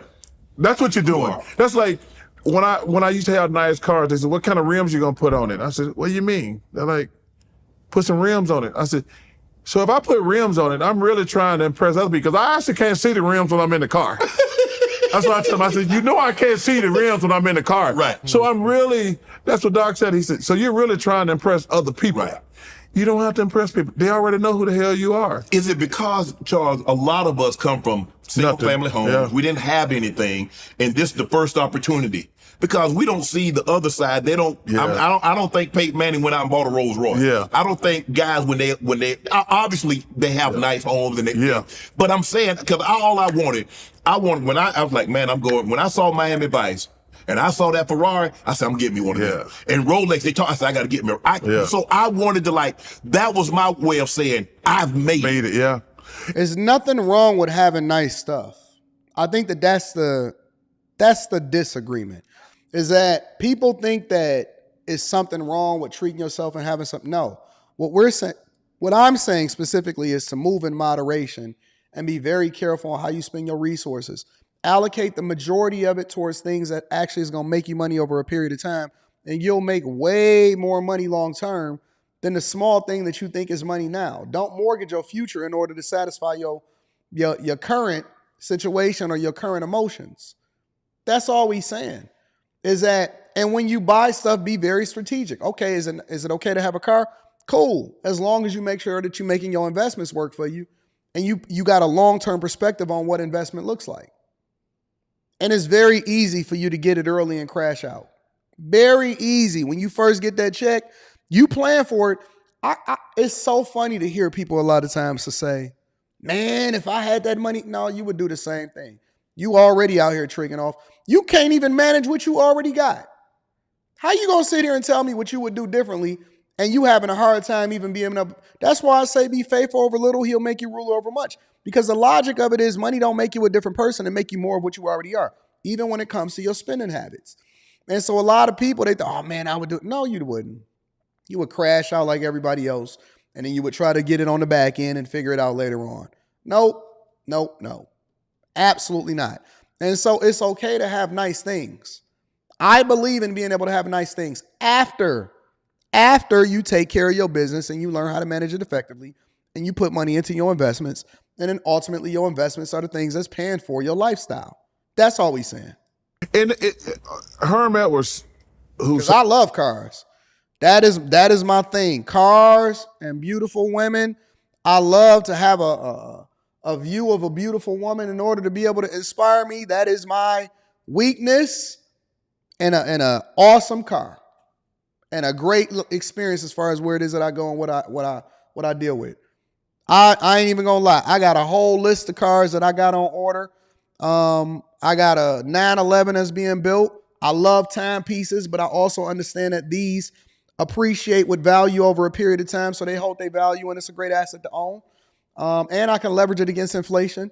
I got a 911 being built. I love old schools. I got a 87, 86 Buick Grand National that I'm chasing. I'm chasing a DeLorean. I got my 96 Impala. I got my S-Class. I got my Taycan. I love some cars. I ain't even gonna cap. But it has to be in moderation. Oh, and I also got the Porsche, the Lambo on order.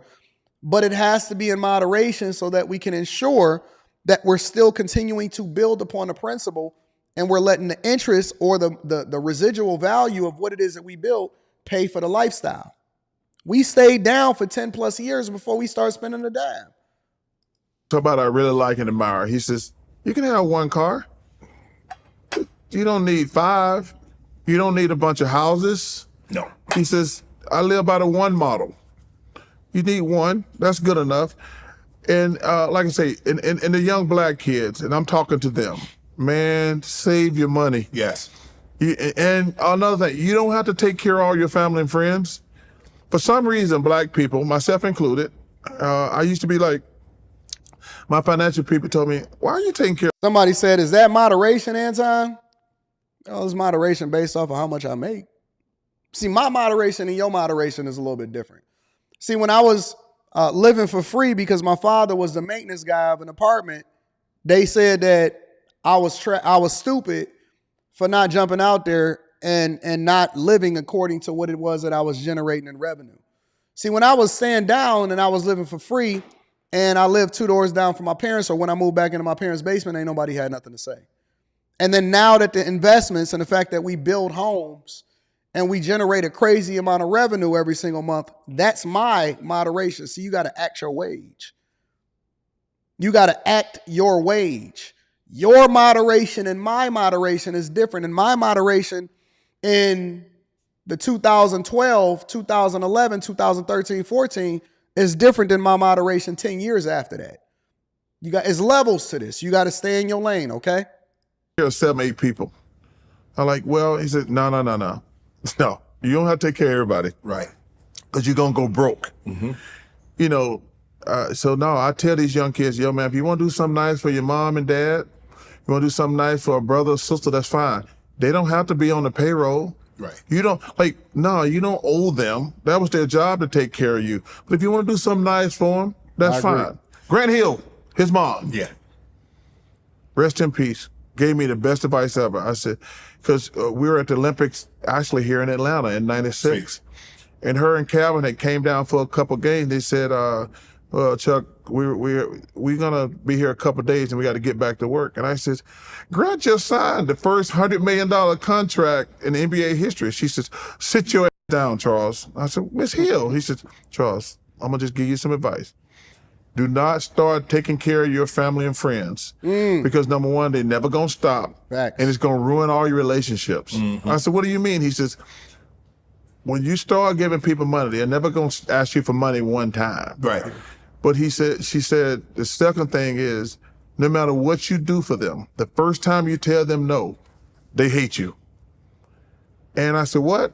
And I had to learn, people who I have been giving money to, the first time I told them no, they like, no, we're not friends anymore. Yeah. That was a tough and painful lesson for me. Yep. Tell them you ain't got it and see if they still rocking with you. Tell them you ain't got it, even if you have it, and see if they still rocking with you.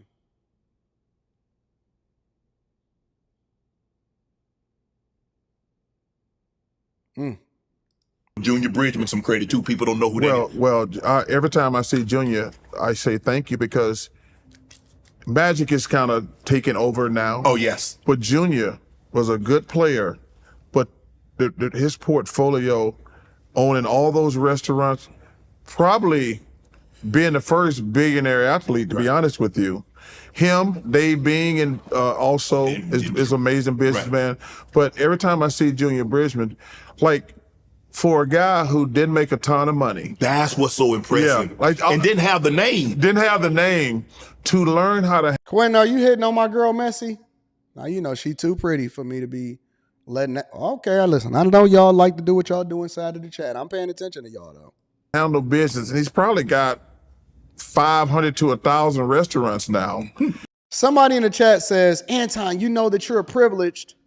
How many black men can crash out at their parents if they fumble the bag and live rent free? So you mad at me because I decided to go back home and live with my parents? What is wrong? What do you want from me? What do you want from me, man?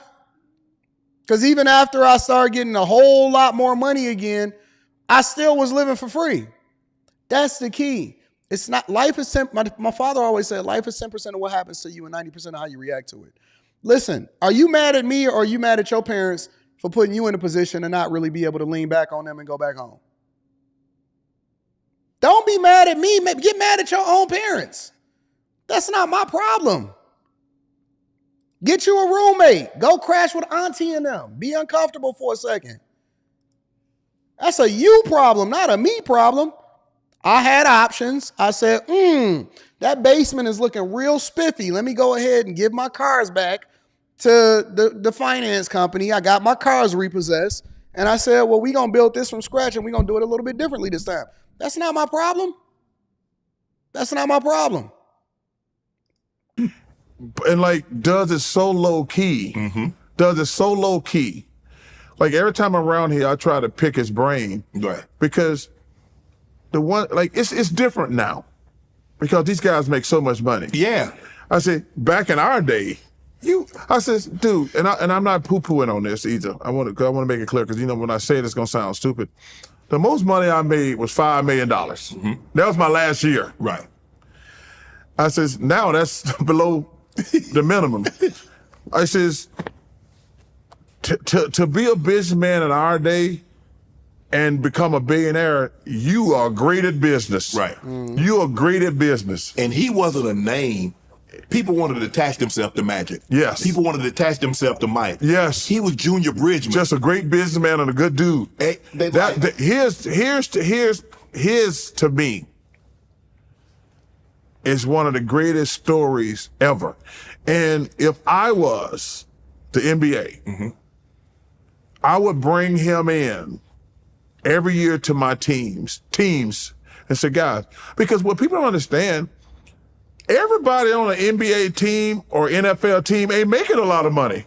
True. Or ain't gonna play a lot of years. 10, 15. The average, in both sports, the average year is about 4 years. Those are guys who need a Junior Bridgman. That's like, I was watching the draft last night, and this always annoys me about young kids. I was like, these dudes got Louis Vuitton shirts. Iced out. And I don't mind a little ice, but too much ice. They got Dior shoes. I says, they do know that money ain't gonna last forever, right? Get you a pair of Nikes. No, he's right. I was talking to because the draft was just here in Detroit. And I was asking the guy, because I had went in there and they was telling me that they had got some new stuff just before the draft in order to be able to boost sales and stuff like that. And so I was asking the manager, the guy that actually manages the store and does all the ordering. And I said, yeah, was it busy or whatever? He's like, yeah, this happened, this happened. He said, man, I said, did you get any NFL players or future draftees that came in here and said, yeah, man, this guy said he needed a shirt. This guy wanted a whole hookup and this and that. And he was telling me how much money that these guys were spending before they ever even got an NFL check. And I said, really? And he said, yeah, man. Charles Barkley is 100% right.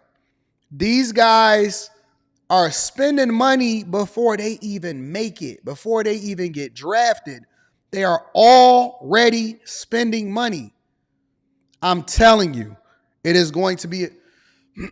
I know one guy. He was an NFL player. He was a phenomenal player. And I can't say his name, but the dude is so far in the rut when it comes to the IRS. He has no prospect. He has no tangible skills.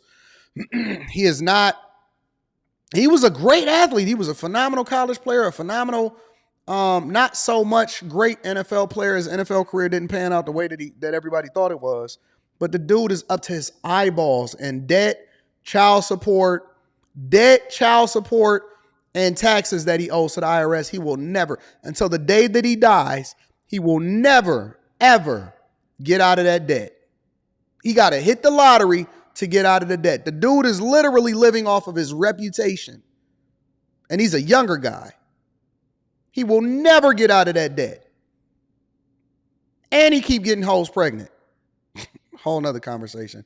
Anyways, phenomenal take from Charles Barkley. I absolutely agree with him. You just got to be able to maintain, and you got to figure out that this stuff has got to last you for the rest of your life, and you got to make adjustments accordingly. All right, let me read a couple of the super chats, and then I want to get to the last part of the show. Crazy, bro. Scooby Don says it's a long waiting list for Shannon's liquor, dog. Is it? Shannon getting that bag. Shout out to him. Congratulations. I ain't never hating on the dude running that money up. Wealth Building Journey says same problem with lottery winners. Yep. And they get it and then they blow it. Laportier is fire. No cap. It's really smooth. I'm about to check that out. Never Boss. Shannon is killing it right now. Never Boss says, I know what you mean because I grew up with stop being cool with me because of who we worked for. Plus was started sending me videos of police officers getting killed and police brutality. Shout out to Never Boss. I appreciate you for supporting the platform. Devastator says, sell me that 96 Impala AD. Nah. I mean, everything got a price. But, you're going to have to come with a bag in order to get that. Got to come with a bag to get the 96, baby. And I'm building a brand new garage for all of the cars that I got on order and the ones that I already got here. Anyways, no, it's not Adrian Peterson, I tell y'all. And it's not Terrell Owens. Neither one of those guys are the guys that I'm referring to. Let me get to this last part of actually, I got a couple different things that I want to say before we get up out of here. We got some time. It's Monday. Let me say this first of all. Let's do a reaction video. Of a woman saying that she's basically broken down from her job search. Specifically, she's saying that, I haven't reviewed the video yet, but she's apparently crying and having a meltdown at the fact that she's not able to find a job after losing her job or getting laid off.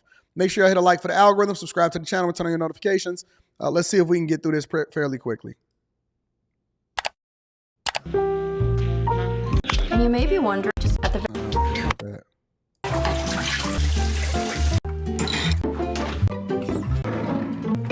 chat, I got an email from the recruiter. They emailed me asking if I had time to chat tomorrow morning. They didn't say any positive things in the email. Let me first acknowledge the content creators because I always like to give visibility when I'm reacting to a video. And I don't know what I'm going to say yet, but I want to make sure that I shout out the content creator. Her name is Julia Faye. Julia Faye. She has 162,000 subscribers. And I don't know what y'all thought but just because somebody has a lot of subscribers doesn't mean that they necessarily killing it as far as generating a lot of revenue on YouTube or Instagram or TikTok or Facebook or whatever platforms. Listen, lots of likes and views. Y'all need to tap into the Patreon and see how y'all can monetize y'all stuff effectively. Lots of likes and views does not necessarily translate into you making a lot of money on YouTube. Okay? So apparently she got 162,000 subscribers, but she's still trying to figure out how she can find another job. You know what I'm saying? Living modestly. But let's continue. They just said, I have some feedback to share with you. And that email is very similar to the one that I got back in November when I got rejected. So I'm really anxious. I don't know how I'm gonna get sleep tonight. To be completely honest, I know after every single interview, I'm like, I don't know how I did. I did okay. I just don't ever want to hype myself up and get my hopes up. But this time around, I actually think I did fairly okay. 3 out of 4 rounds were good. And the last interview was with the director or head of data science, and I do think I could have answered some of their questions better. But other than that, I thought everything... So she's a tech worker, all right? She's a tech worker. ...was like, okay. And maybe that's why I'm feeling really sad right now. I have a big hunch that I'm not getting the role. Sometimes I feel like I'm not really meant for this. Like, this as in tech recruiting. I always feel like I'm not good enough at the end of the day, where... How y'all cry before y'all even get the news of whether you got the job or not? I'm seeing this for the first time just like you guys, okay? How are y'all crying?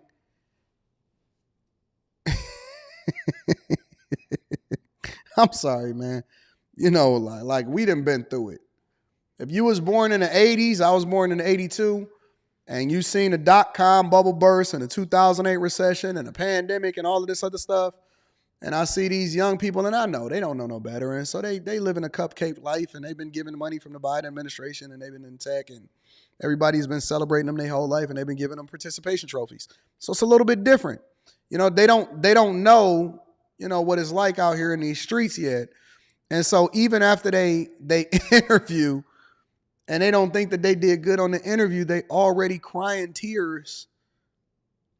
I don't know. Let me hear some more of it because I don't want to just judge. Come on, man. I keep telling myself this time around, you know, everyone who gets to final rounds, they're good enough. But it's just so competitive. I didn't even get rejected yet. I don't know why I'm crying. And it feels like I got rejected. I also do this thing where I overthink a lot. Like, can you imagine? You know what I say about feelings, sister? I can't say it on here because, you know, we got the daycare workers and stuff like that. And I know y'all be watching this on the big TV. F your feelings. You know what I'm saying? Shout out to my girl, sister. me doing this entire recruiting process, like crying after every round, every time I get rejected, and then also working my 9 to 5 and posting on YouTube. Like, those were crazy times. I was so sad and depressed. What? And so tired. But things are better now. At least, like, you know, I can cry tonight, and even if tomorrow, you know, I get rejected, I can cry all day.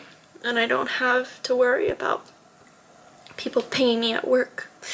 I don't have to worry about, like, my 9 to 5 because I'm obviously unemployed.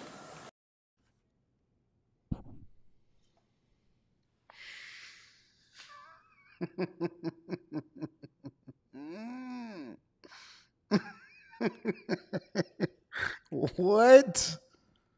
Man, listen. No woman better not ever tell me about how they don't need no man, or about how y'all built to be like men, or y'all equal like us, or any of that stuff.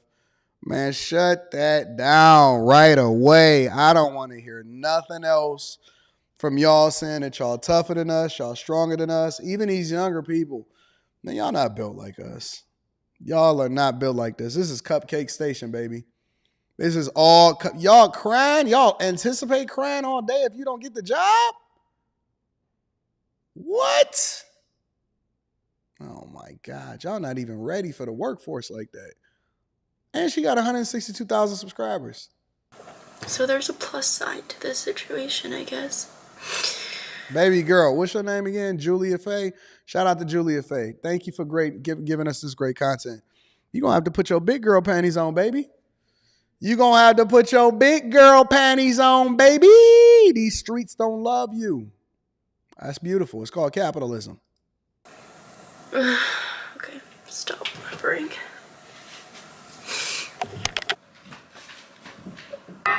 Great editing skills.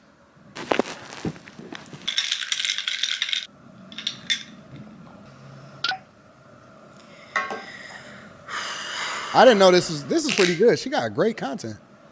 No wonder she got so many subscribers. This is really dope. Y'all be recording, y'all listen, one thing y'all got to stop doing also, especially if you got a big platform, stop recording y'all phone calls. Stop recording the recruiters. Stop recording all of this stuff. Listen, everything is not meant for YouTube or Instagram or TikTok. Some stuff you have to keep professional. Never record a recruiter or anything like that. Keep that 100% G. I'm not saying that she did it, but don't do that.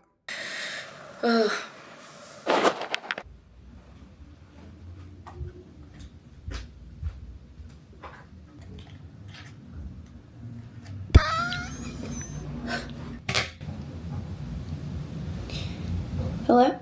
Good morning, how are you? Yeah.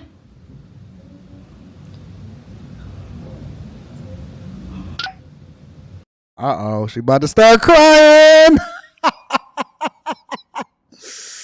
Look at her face. This is going to make you a strong, independent woman. This is going to make you a strong, independent woman. Real talk. Seriously, you're going to be strong. You're going to be independent. All of that.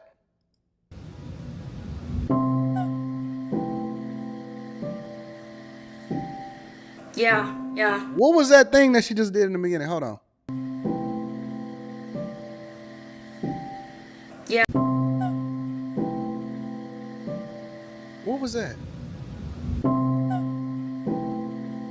What was that hiccup thing? I'm trying to understand what that hiccup thing was.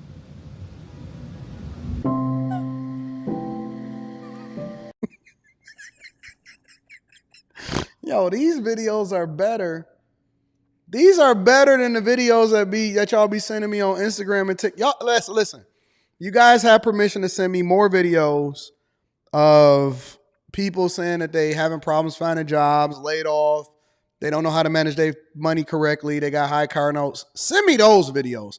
Forget the modern chicks. I wanted the best for men. I don't care. I don't like no man. Send me this stuff. This is good stuff. Send me this stuff. This is the stuff that I want to see in my inbox from now on. Yeah. Yeah, obviously. Oh, she got tears on her eyes. Yeah, this is definitely difficult news, but I really appreciate you going through all of the feedback with me. Yeah, thank you so much. I really appreciate it. And I did have a really enjoyable interview process with you leading it, and I really appreciate you and your time. Yeah, that sounds great. Thank you so much. Thank you. You too. Bye. I do understand that it can be heartbreaking for you to be anticipating possibly getting a job that could possibly change the trajectory of your life financially. And so it can be a little disappointing. Just don't cry. You'll get it. You'll get there.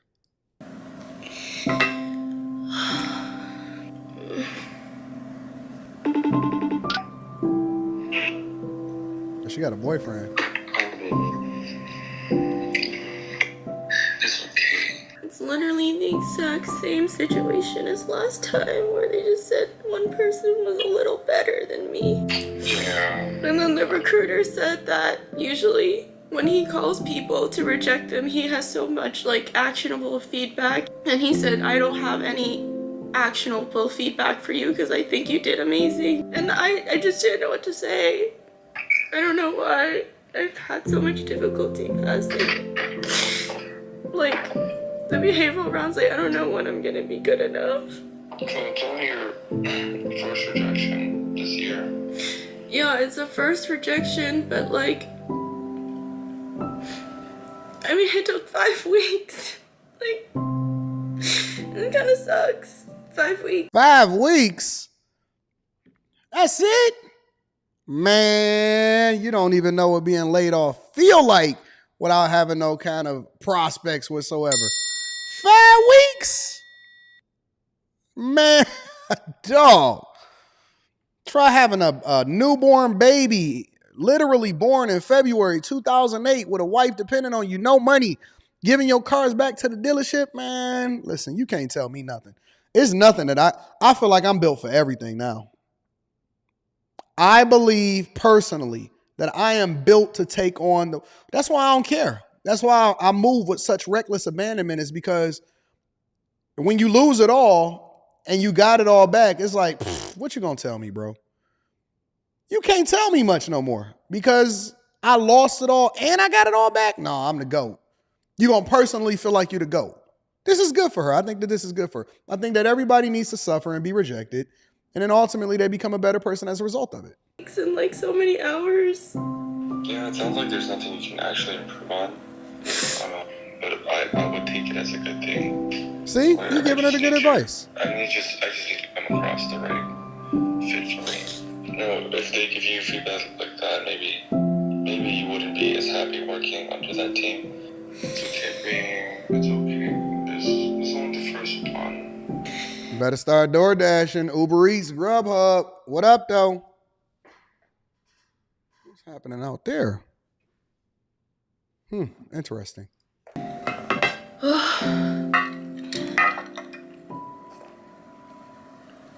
It is. This is great content.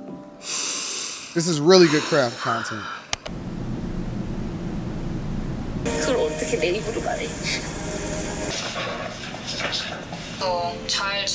Y'all be laying in the bed and stuff. You got to be out here getting it, hustling, contacting the people that you got connections with, seeing what's happening out in these streets, contacting recruiters, updating your LinkedIn, putting your resume together, putting a website together, starting to craft your social media content and all of that stuff to make sure that you, man, put yourself in a position to win.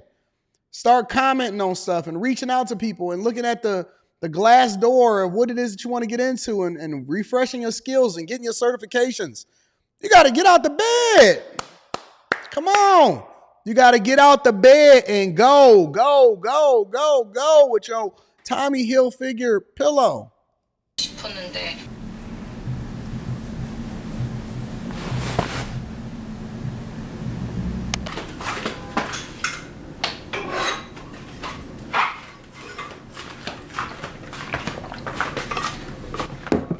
Hello, friends. How am I doing? I'm doing okay. I'm holding on. It's been a slow 2 days. I've just been rolling in she bed. got really great editing skills. And now it's already Thursday night. So I thought that we can catch up while I do my nighttime skincare routine. Oh, no. Let's try out these. Nope. We done. End of the video. I'm not doing any videos. I know that this is a thing now. I know that women do this and y'all think that this is cute. Not cool. But I'm not going to sit here and do any of these skincare routines. I'm not doing it. Nope, I'm not doing it. So shout out to her. Great content. She just got to put her big girl panties on. Refresh her skills. Go in and talk to somebody. Actually get some feedback as far as how she interviewed and whether or not she's interviewing correctly. She needs to tap into the Patreon and watch Interview Like a King. Interview Like a King or get her that job. I'm telling you, if you go, Bag Chasers, go into the Patreon, look at the video where I got on there. It's called Interview Like a King. It will get you the job that you want. Real talk.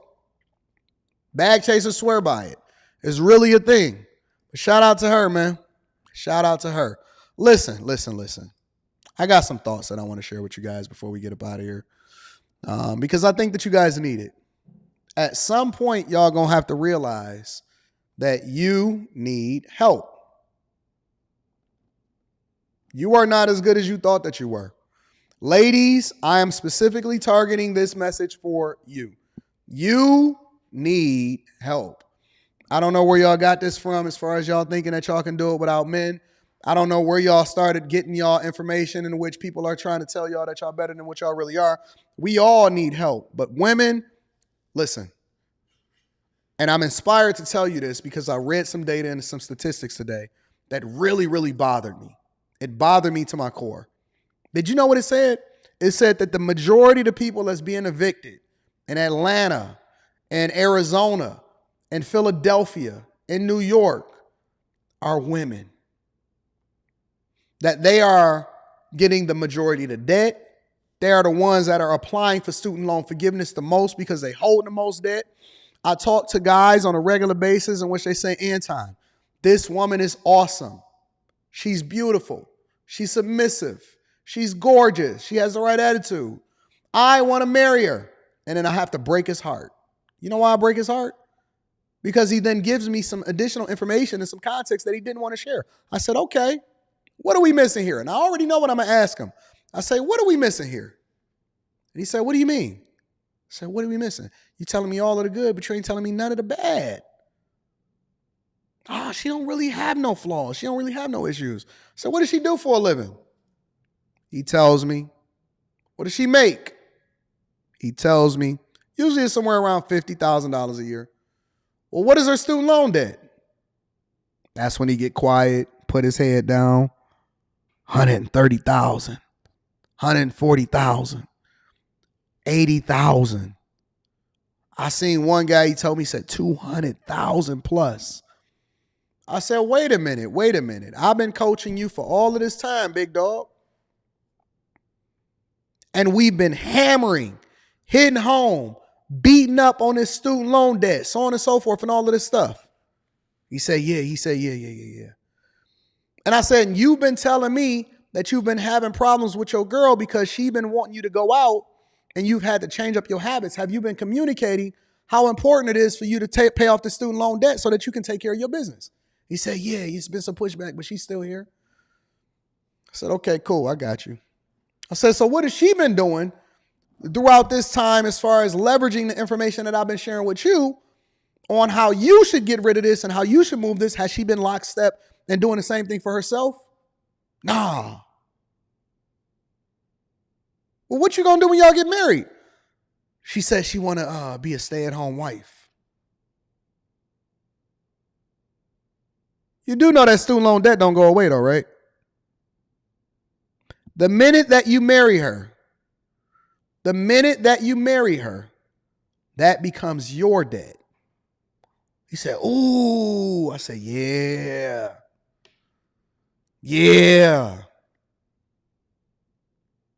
It does not absolve you from being a responsible individual. It does not absolve you from being a responsible person. I see people getting evicted. I've saved some people from getting evicted personally. I do these reports every single day where they target the weakest amongst us in order to rob you, finesse you, take advantage of you. They see you as food. Have you ever watched any of these animal shows? I watch them all the time. Do you know the one that they go for? They go for the weakest one. Lions don't go out there in order to try to prove themselves and try to catch the toughest buffalo.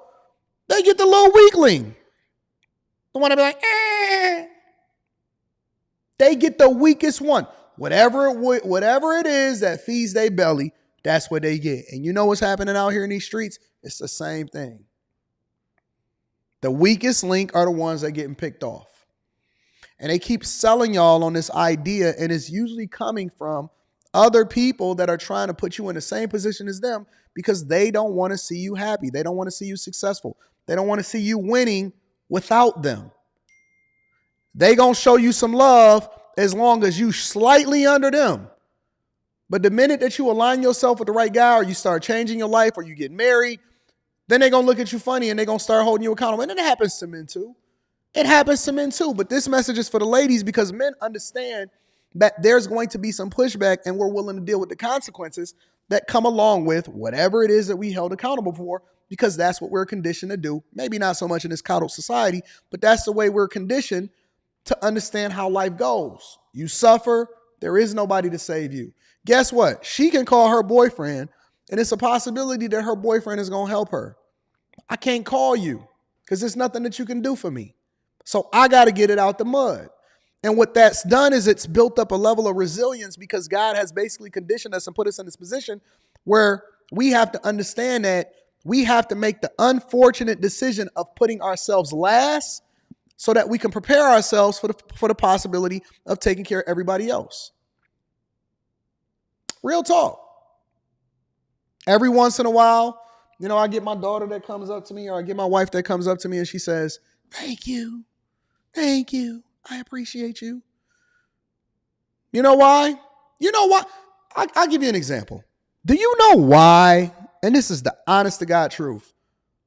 Not just based off of the love, not just based off of the fact that we've been together for so long. Do you know why it's so important to whoever it is that's around me, including my wife, for me to be in a good space? Do you know why they so fervent about making sure that I go to the doctor? Do you know why it's so important that they rub my feet when I get home and I don't ask them? You know why it's so important for them to make sure, have you ate, whatever? Let us know when you get home and we're going to make sure that everything is prepared for you. And I get home and it's just crazy luxury, all of this stuff, and they putting it together and they make sure I'm taken care of. You know why they check on me all the time? You know why it's so important for them to make sure that I sleep well and stuff like that I got the best mattress, the best pillow, and all of that stuff? Do you know why they do that? Because it's important for me to make sure that they take care of, and I put my life on the line every day. I trade in my time for money. I go outside and I kill myself a little bit more every single day. I will not sleep before I make sure that the people is taken care of around me. I always put my people first, whether you work for me, whether you with me, whether you my daughter or whatever. And so they have a vested interest. Their equity is also into me because they realize that not only do I need them in order for me to be the best version of myself, because they make it easier for me to be able to move, but they need me more than ever. And it's not that they can't go out there and do it on their own, but why would they suffer in that way when their real superpower is in the other things that really add value into what we're doing from a business perspective? And so they have a vested interest in seeing me successful. You know why? Because they then become the beneficiary of that. And the minute that women started to divest themselves from men is the minute that they started suffering unnecessarily. Because we already got to suffer. We already got to go through stuff. We already got self-inflicted wounds. Life is going to kick your butt anyway. And then you're going to throw on your own self-inflicted wounds on top of that? That's crazy to me. That's absolutely crazy to me. Why would you suffer unnecessarily simply because you feel a certain type of way? We are making long-term life decisions based off of how we feel and not necessarily based off of what's best. It's insane. It's insane. Now, I'm not telling you to go out here and go and just pick a guy or just crash out or anything like that. I'm telling you that you need to be looking at every single thing from a business perspective. In the same way that you look at your job from a business perspective. In the same way that you look at how it is that you move in every single day and you make an informed decision based off of what the long-term results are, we need to be doing that in every aspect of our life. Stop saying this dumb stuff. It's the dumbest thing ever. When you talk to a group of guys, they don't necessarily say we don't need women. And it's that we need you to survive. But more or less, we understand the value that comes along with having decent women around us. But when you talk to women a lot of times, especially when they spurned or they scorned or they having issues within their own life, they say wild stuff. And I also want y'all to remember that the power of life and death is in your tongue.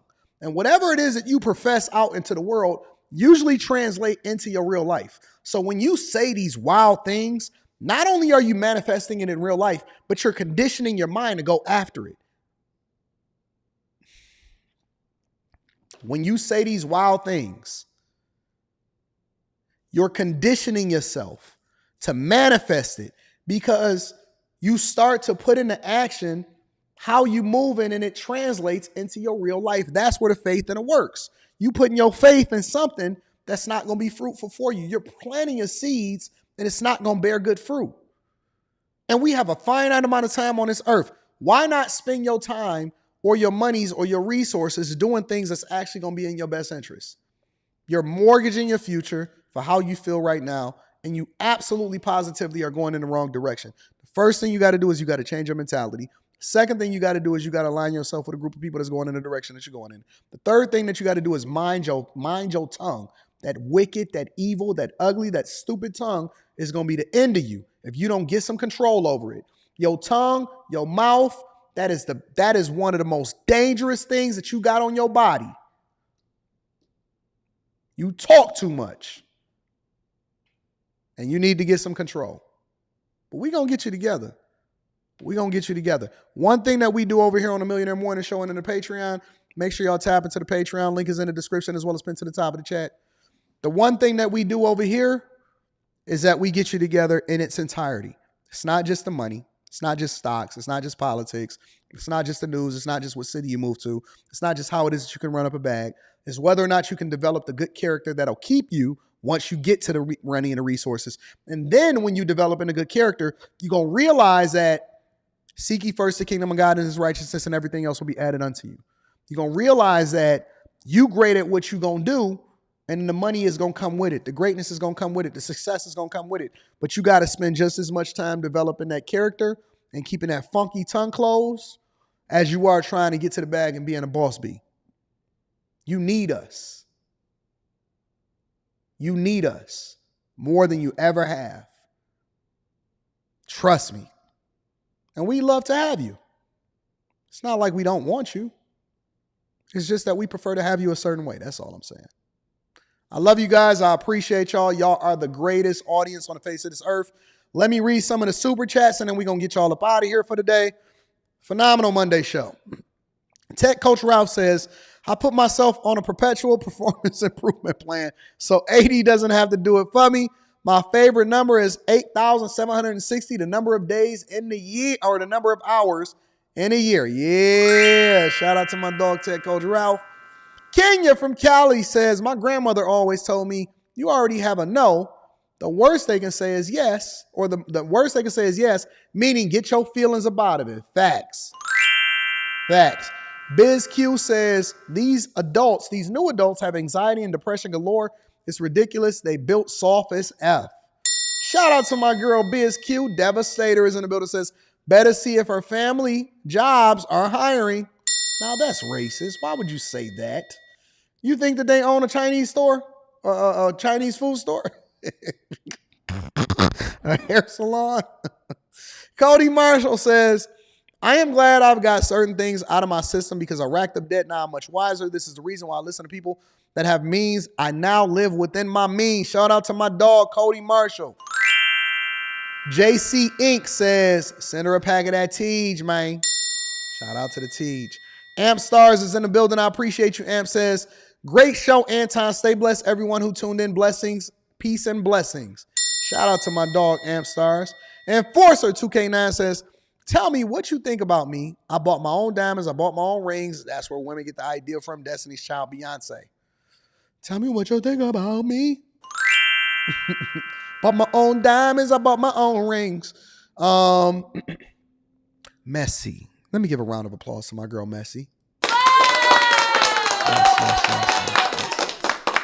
Messy says, rejection as a blessing. The job I got now rejected me the first time I interviewed. 7 months later, they wound up offering me a job after the person they hired was a cluster F. Talk about it. Talk about it. I made them back up the Brinks truck. Hey, give a round of applause for the Chasers. Give a round of applause. I love you, Messy. Thank you, baby girl. Anastasio Rodriguez says, the words hit different when it's live. You know me. We get it in. We make sure we get it in. Thank you to everybody that supported the platform. I love you guys. I appreciate y'all. Y'all are the greatest audience on the face of this earth. Phenomenal. Thank you guys. Guess what? We back at it tonight. Q show. Yeah. Q show. We back at it tonight. Anton Daniels channel. 10 p.m. Eastern. Then we back at it tomorrow morning for the Millionaire Morning Show. Same time in the morning. Last but not least, make sure y'all tap into the Patreon. Get that Tiege Hanley 30% off, 40% off your whole or your first order, plus 20% off for life. And then last but not least, make sure you tap into the Patreon. Link is in the description as well as pinned to the top of the chat. All right. I love you guys. I appreciate y'all. I'm going to holler at y'all later. Peace.